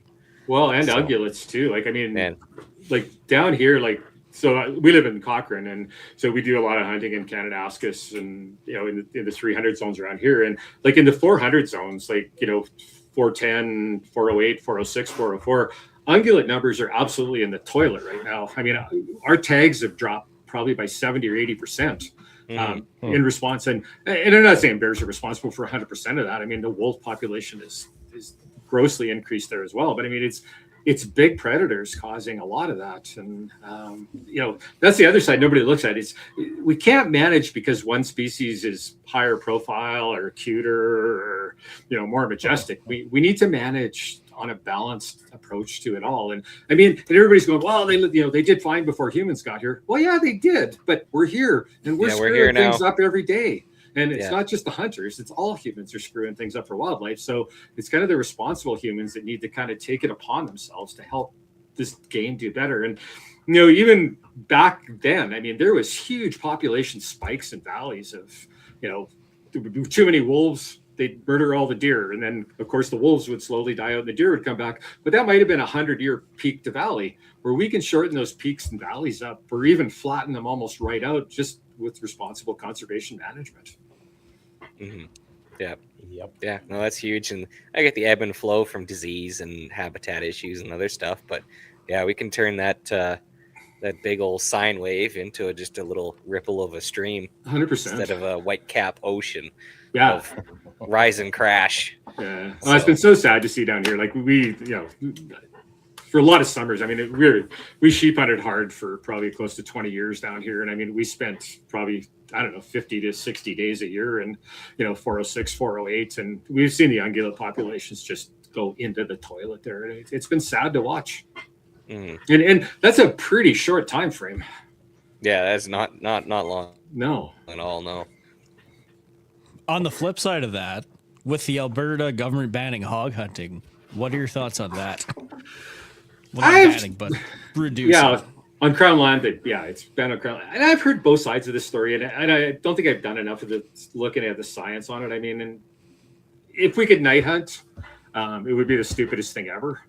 But the fact that we can't, I don't know. I see both sides of the argument. And this wasn't actually Alberta leading this or anything. It's been done in quite a few states in the U.S. And it was just the hogs were just getting so nocturnal and everything else. But ultimately, even the government, I mean, they're trapping hogs to try and get rid of them. It's not like they've got government shooters out there shooting hogs. So I don't know that for the few hogs that hunters took and things like that, I think it's kind of a non-issue. If they want to get rid of them, they're going to have to trap them. There's no two ways about it. Nobody's going to shoot them out at any point. So I don't know. It kind of seemed a weird response out of nowhere. And I don't know if it was someone's pet project or what it was, but it's just all of a sudden it was like, it's banned on Crown land. And I was like, how many hogs have been shot on Crown land in Alberta in the last year? Like, has anyone here heard of one? Yeah, No, it's one of the any. It's one of those Private mysteries from anything where I've seen. apparently they're everywhere but nowhere at the same time. Exactly. Yeah. So I would be okay with the night hunting if we got thermals and suppressors, because that eliminates two of the biggest issues: is know your target and behind it, and it's not loud if you have a suppressor. I would be fine with that, but do they have so little hope in humanity that we can't eradicate a species? They keep telling us that we're so good at wiping out wildlife populations, but this specific wildlife, you can't wipe that out. You're not good enough. You look at what the Neanderthals did with sticks and rocks. They decimated the mammoth population. Yeah, I'm a little bit insulted. You don't think we can do it? yeah. Hold my beer. That is one law I would like to see: is the night hunting for predators be changed. Yeah, with certain conditions. Well, that's the thing with population density, the way it is in so many areas, and I don't know. Well, I think with the advance of the thermals and one. stuff, you can do it a bit better. But Vanessa and I it's going both to be hunted. Like Vanessa and I both hunted a fair bit with thermals and suppressors in other countries where it is legal. And I don't see it's. I don't know. Again, I don't know. Maybe there's definitely 10% that would take a responsibility. Maybe not. I don't know. But can we legislate for the lowest common denominator? I don't know. But this is Canada. This is what we do. You have to legislate for the lowest common denominator. Oh, it's sad, but yeah. Oh God, yeah. Well, the thing with the thermals, there's a high barrier to entry right there, which will eliminate a lot of people, anyways. Not everyone's just going to dump 3,500 to 10,000 on. There's not dumb rich people around. What do you mean? I mean, there probably are a few, but you're committed at that point. You've done some research. But it's so funny. Like, we help calve some cows and stuff, and so we use a thermal for looking for the cows, and just the amount of coyotes and things you see at night that you could just so effectively control. If that thermal was mounted on a rifle kind of thing, it would make a big difference. But they are amazing tools. Well, it even goes with the semi-autos. I am the kind of person that if you can hunt with it competently, go ahead. Like, if you want to go spear something and you can do it safely, fill your boots. I got no problem with that. The thing that I don't like is people saying, you don't need that to hunt because I have only ever used this. I know, right? But it was like, so that was the other thing about the 223 when Alberta legalized it. I was like, this is awesome. We've got a bunch of Canadians right now trying to convince the government that 22 cals semi-autos or hunting rifles. What are most of them chambered in? 223. Yeah. So now we've got a chance to prove that 223 is super effective at hunting whitetails. Oh no, it's not effective. You can't use it in bolt action. Yeah, it's like that was the dumbest thing ever, I thought. Yeah. And then they banned all of them that would have been perfect for it. No, but considering most of the semi-autos were modular, like, well, I don't like that. I'm going to just pop 2 pins, put a new barrel and a caliber, switch everything over. I'd only ever have to buy one rifle. Oh, Because the lower that's setup. that's blasphemy talking like that. Well, Yeah, that's no fun. I have one serialized firearm, but you could go da da da da da da. Like, I could have 15 uppers, and life would be great. That's I should clarify. So what in Africa, since you've been going, how has it changed? It hasn't. It hasn't changed? And I think that's one of the cool things about going there. It's just like going home every time. Like, to be honest with you, like if things were a little different in our lives right now, we could easily move to South Africa. Like, we love it that much there, but I don't know. It's not much has changed. It's just very comfortable. Getting there is different. Like airlines suck, flights suck, traveling with guns suck. But once, and Vanessa always says when she gets there, the first thing she does is smell the air and the soil. The dirt. And it smells the same every time. It smells the same every time I'm home. Yeah. It smells like Africa. And I guess we've kind of found some outfitters that kind of fit well. We've got one outfitter in South Africa. You know, you talk to most people, they're like, oh, South Africa high fence hunting, right? And 90% of it is, but we found so South Africa, I'll preface a little bit. So in South Africa, if you hunt game on your property in all but 2 provinces in South Africa, it has to be high fenced. So it's not that guys necessarily want to high fence their property; it's the law. So, but in Eastern Cape and KwaZulu Natal, they only have to have 4-foot cattle fences up. So we found a guy down in the Eastern Cape that's got access to 200,000 acres of sheep and cattle ranch, and there's kudu and eland and everything running on it that has been there before the white man was there, that's for sure. So, I mean, it is exactly the same as hunting elk and deer 20 minutes from home here, except there's way more animals and way more variety. And it's just a really cool, and for us being spot and stock hunters, it's like big, it's like big foothill country, big mountain country in places. There's actually sheep in part of it where we've hunted. You get into these high spots and then you just get at the spotting scope and start glassing. And there's like no tourism in that area hardly at all. It's like the family we hunt with, they've been there since the 1600s. Oh, wow. And probably not much has changed since they landed on the ship. We went actually to the church, their family cemetery, and there's gravestones there from the 1600s of their family. That's amazing. Yeah, so I don't know. I think maybe that's what kind of keeps drawing us back a lot too. Is it hasn't changed. It's like things used to be here probably 50, 60 years ago. If you want to go out at night with the suppressor and the thermal, you go out at night and hunt with the thermal and the suppressor. There's still that kind of a culture there, and it's a very rural. Like the cities are cities. No, I don't care where you go. Cities are cities. But once you get out of the cities and get in those rural areas, I think it's pretty cool, and that's what keeps drawing us back. And then we've gone to some quite remote areas of Namibia, Tanzania, as well, where people are still living a basic herding, living off the land kind of an existence. And we're going again actually this year to Namibia, to a fairly remote part of it. And you can go to the fancy places in Africa and everything else, and for couples and families and things like that, they're awesome. And the spas and resorts, and we've done it a few times, and we've never had a bad experience. And it wasn't like, ooh, don't want to do that again. No, it was great. But we still like getting back to that old school hunting every now and then, and that's our thing. But not taking it away. But I think there's 1,900 outfitters in South Africa. And probably 1,700 of them are 5-star kind of thing. Like, you couldn't say a bad word about them. So they really cater to to tourists there. They really cater to hunters. As far as as far as hunting goes anywhere in the world, it's the best value there is. I mean, it's affordable for, the average guy anywhere to go. If you can afford to take your family to Mexico, you can afford to take your family to Africa, and you're treated so well. When we were in Tanzania, we had 17 staff for the two of us. Holy cow. Wow. So, but you know, everybody's got a job, right? Like that's what the hunting industry brings. But you know, it's cool. Yeah, and I mean, the biggest question we always get asked is, especially by other women who are, you know, their husbands are going, or you know, they're terrified of going, and they're like, "Is it safe?"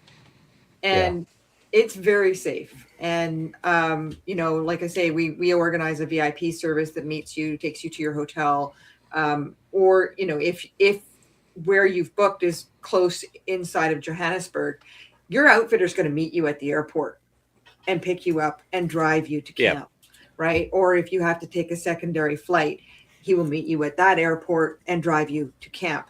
You are very, very well taken care of. And it is very safe. I mean, in the 15 trips, we have not had one problem. Yeah.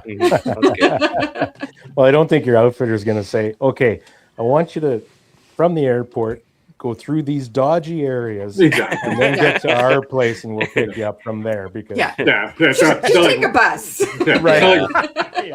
Rent a car and drive here. No, so, but they're just so tourist oriented. And we went to Mongolia a year ago to hunt. No way. And Mongolia is another country that you know, they've been outfitting hunters since the 60s in Mongolia. And it's just, they're really dialed into it. I mean, that's another trip that I forced you into taking for odd reasons. Vanessa, she's all her life's wanted to go ride Mongolian steppe horses, which are the ones that Genghis Khan was famous for and everything.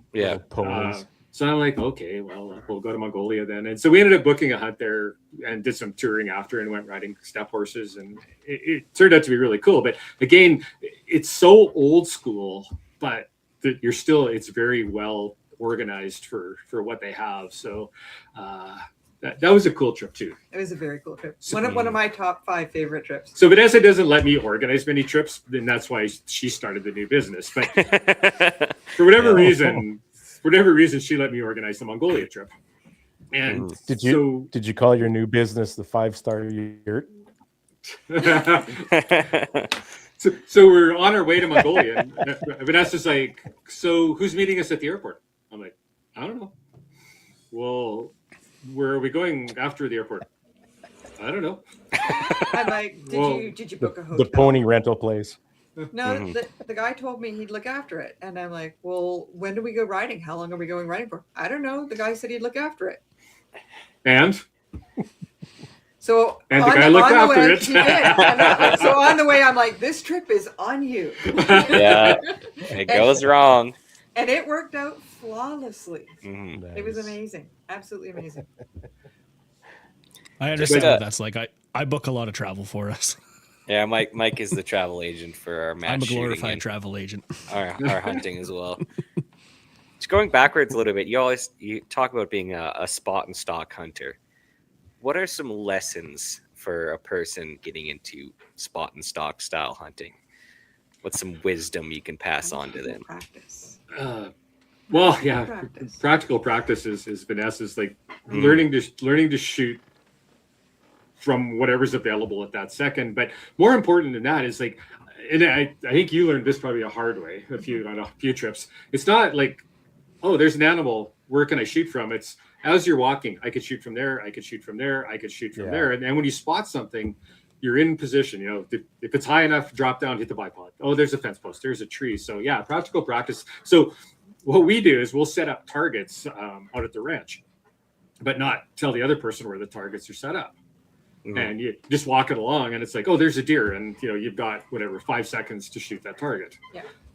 So those kind of things, it's kind of like golf for men. And, but other than that, I mean, good optics are 100%, the best thing. And like we've hunted a lot of sheep. We've been very successful sheep hunting in Alberta, and taken a lot of people to get their sheep. And I think the thing there is to hunt the same areas if you can and learn them. Like the ranch where we hunt now, it's like, okay, we saw a deer there. I know it's going to be there in 15 minutes. So, but that comes from 30 years, and I can't. But it's being observant to doing that, spending enough time glassing, but not spending too much time, if that makes sense. And I'm probably guilty of not spending enough sometimes. I just remember the time that we were sheep hunting. Nope. Yeah. Now you have tell to. it now. Yeah. And so he's got the spotting scope out, and he's got his binos out, and he's like glassing, and he goes, "You see that ewe? It's like about a mile away on that other ridge way over there." And I'm like, "What's wrong with the legal ram that's 56 yards behind us?" Oh, that. That. Well, yeah. Okay, we could shoot him. Well, I guess we will shoot him, but yeah. I guess. So, yeah, I think it's just... There's the rocky outcrop in front of them 3 times over to get to those ones, though. Yeah.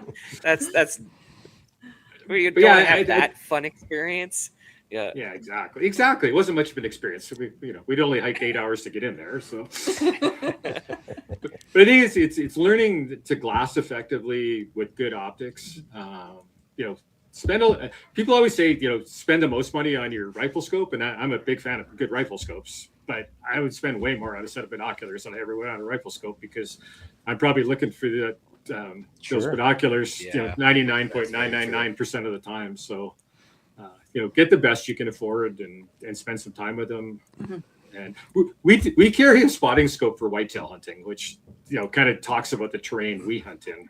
Mm-hmm. So I've always got a spotting scope in my backpack, and it'll come out. And a lot of times we're looking at whitetails a mile or so away, and trying to evaluate if they're old enough, big enough, kind of thing. So, and just sometimes even looking for deer.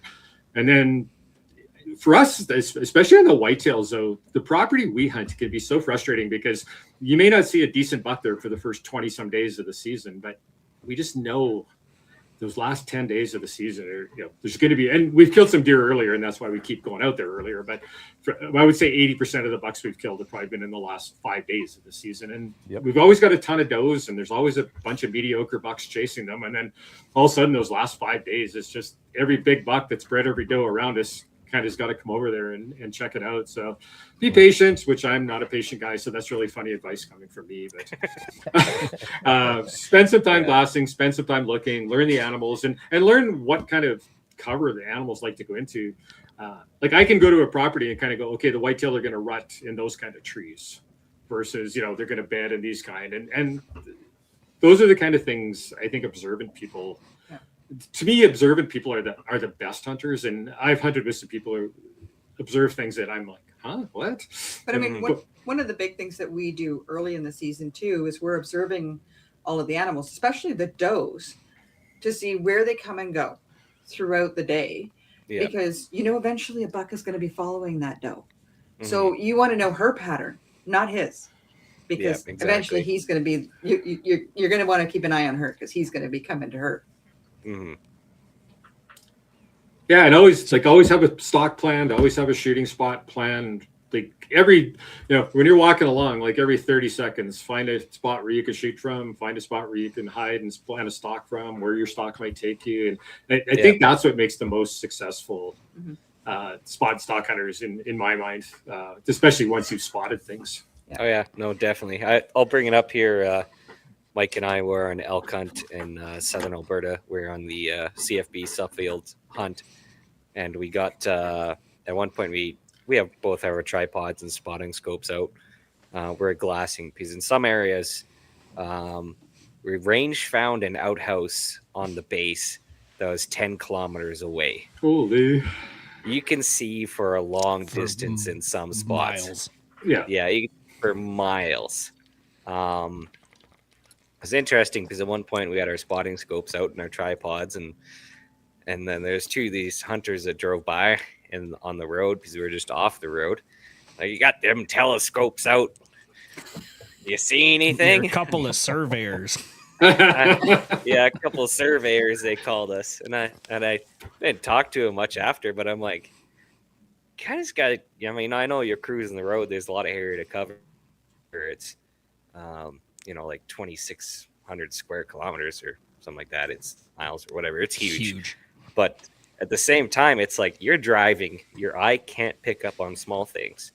That same spot, I found 2 bull elk that were sitting down, but it's only their head sticking out.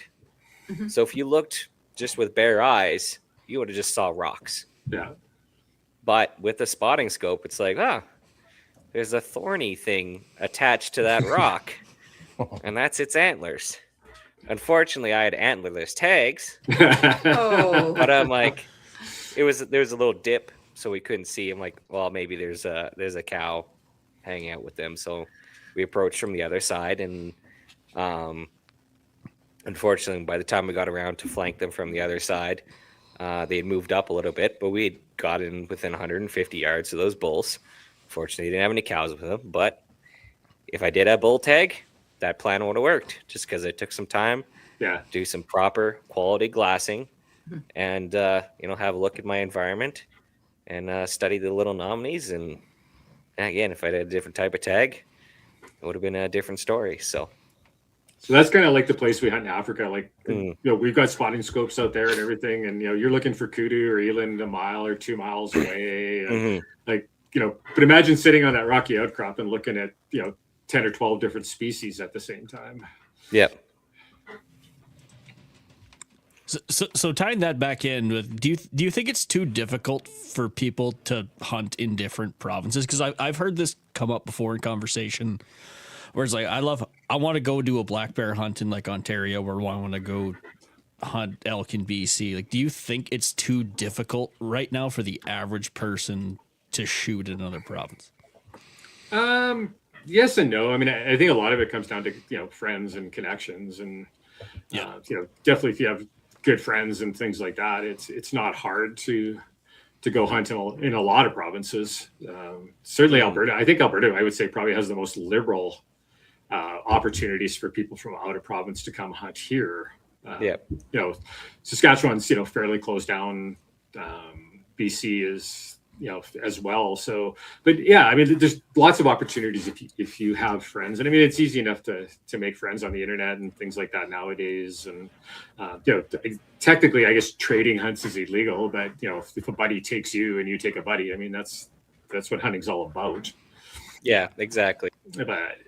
And I think that's a great way to get into traveling to hunt too, right? It's cheap, but it gets you out of your comfort zone a little bit. It gets you hunting some new terrain.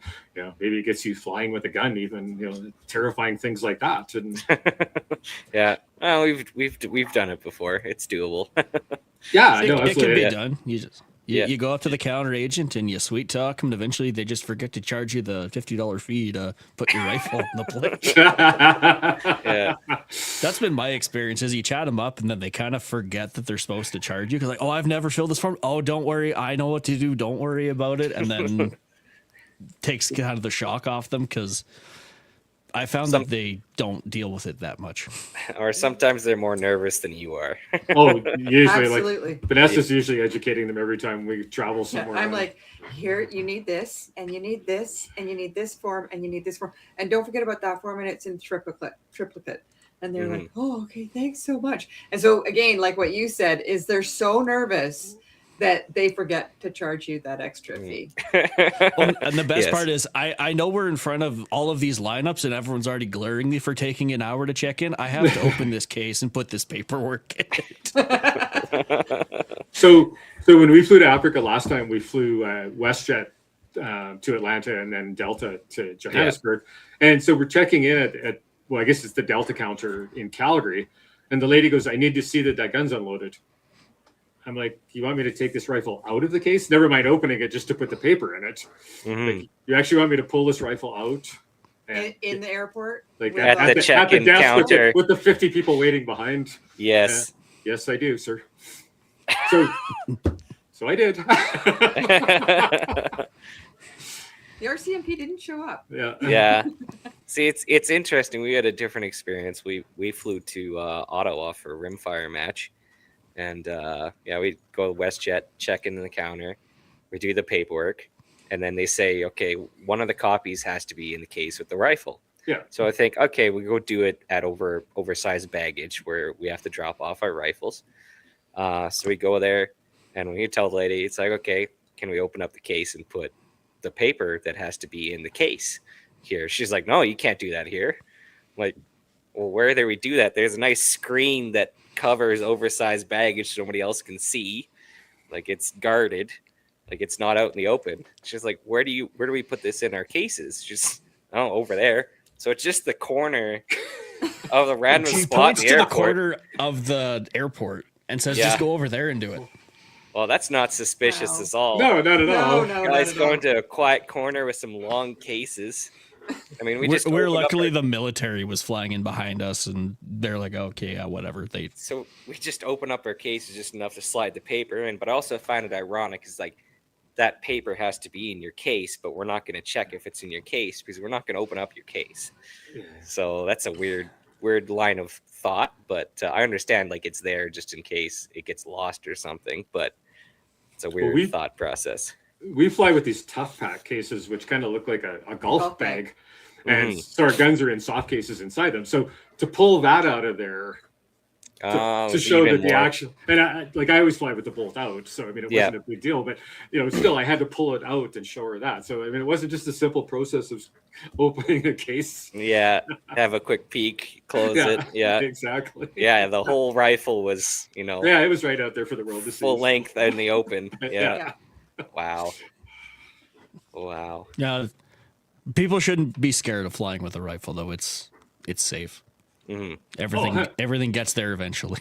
Well, usually. Eventually. Yeah, we actually got denied boarding on our trip to Mongolia with the rifle because we really? because we didn't have our Mongolian import permit for the rifle. But you can't get that till you get there. Oh, So- there's some circular logic. Yeah. Yes. So yeah, we fought with them for like an hour and a half over it, and finally it was so. Thankfully, I'd left my truck in the long-term parking, so I just got a cab back to it, dumped my rifle in the truck, and otherwise we weren't flying. Mm-hmm. Wow. So, but that was a first. We've had them Yeah. delayed for several days, a couple times, but never. Just my public service announcement is never fly KLM with a rifle. Okay. We'll put that in the notes. Okay. Good to know. Good to know. Is there any other place else in the world you would recommend hunting? Because I made a goal for 2026 to hunt something not in North America. Whether it actually happens or not, I don't know. But is there anywhere else you would recommend?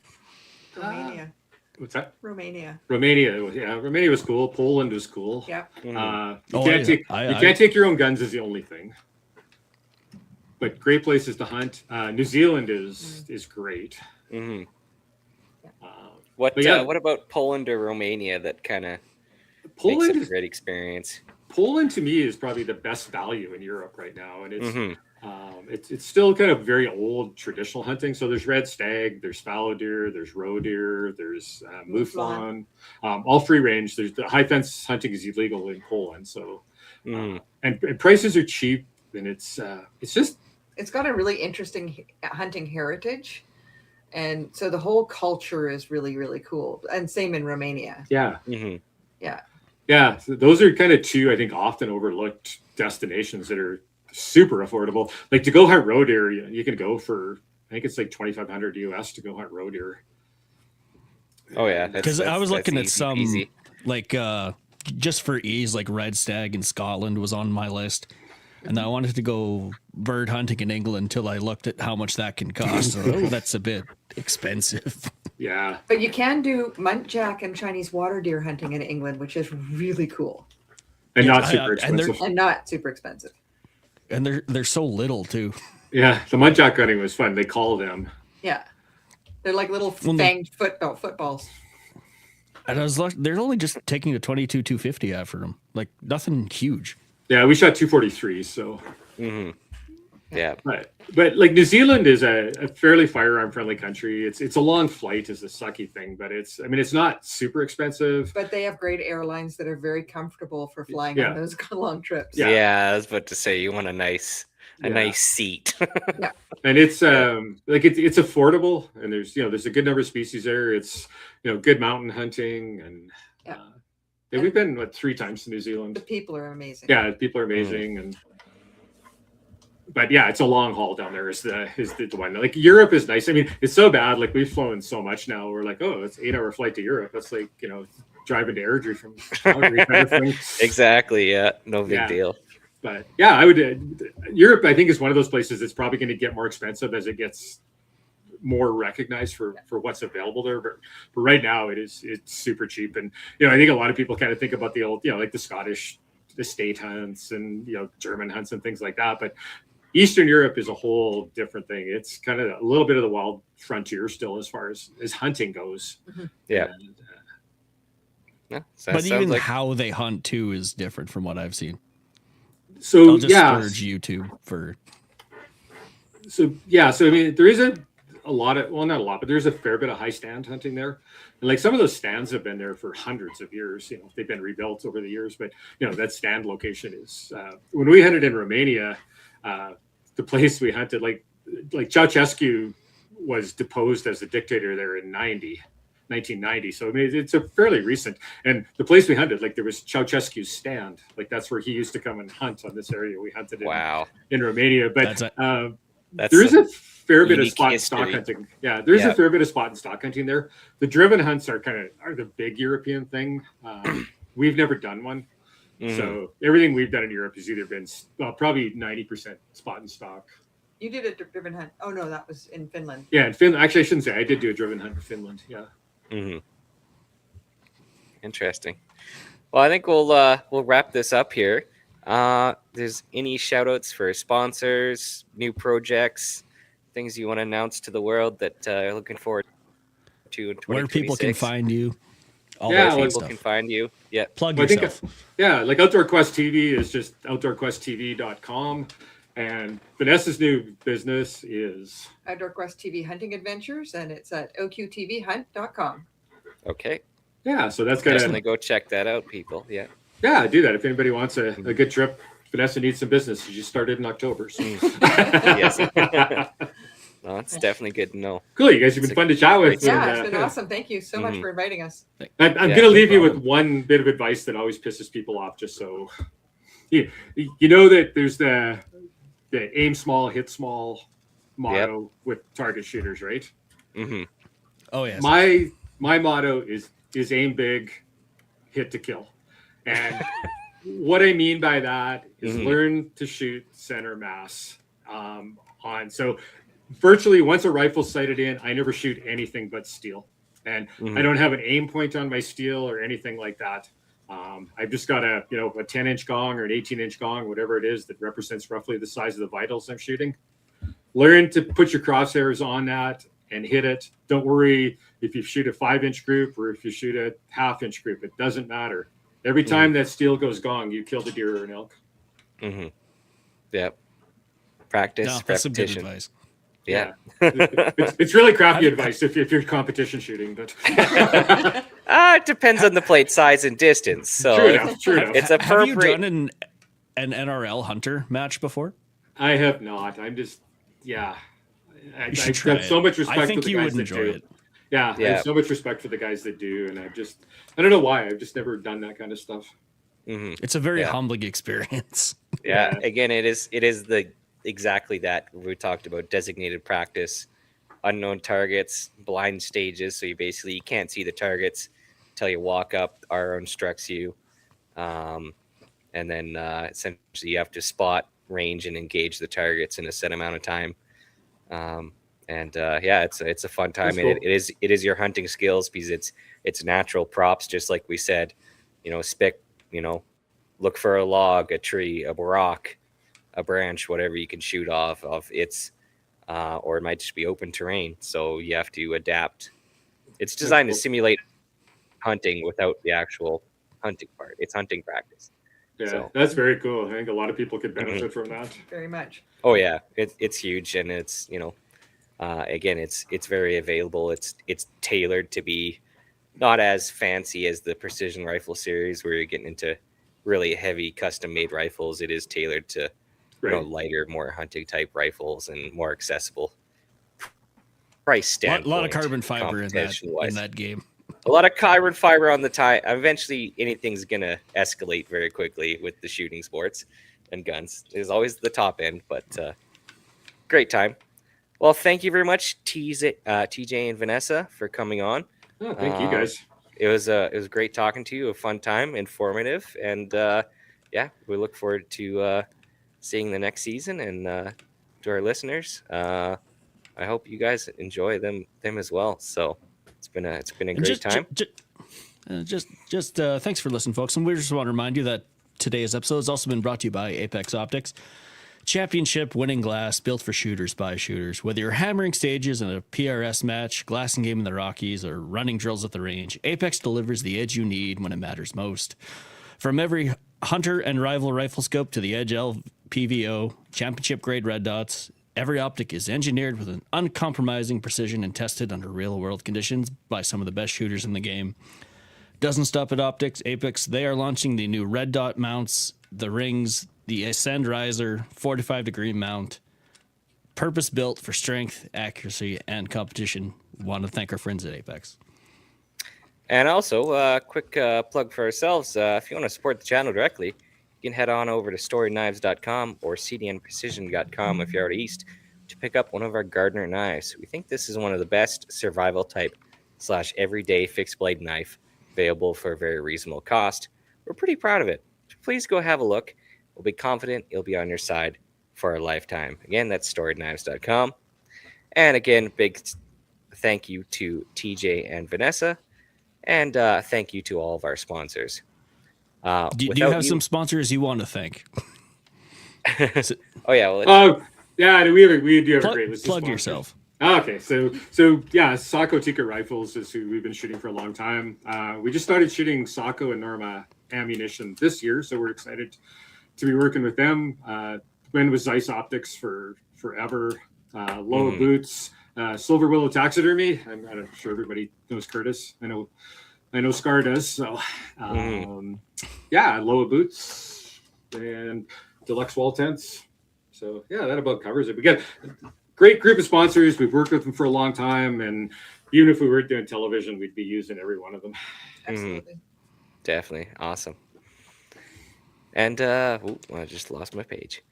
And I did also cut you off, but I didn't want them to. I just wanted them to plug themselves. Oh yeah, no worries. Don't definitely. No, you guys got a good set of sponsors that keeps you going, so we can all be entertained and educated. So we all know what that's like. So you can check out the show at facebook.com/BS podcast.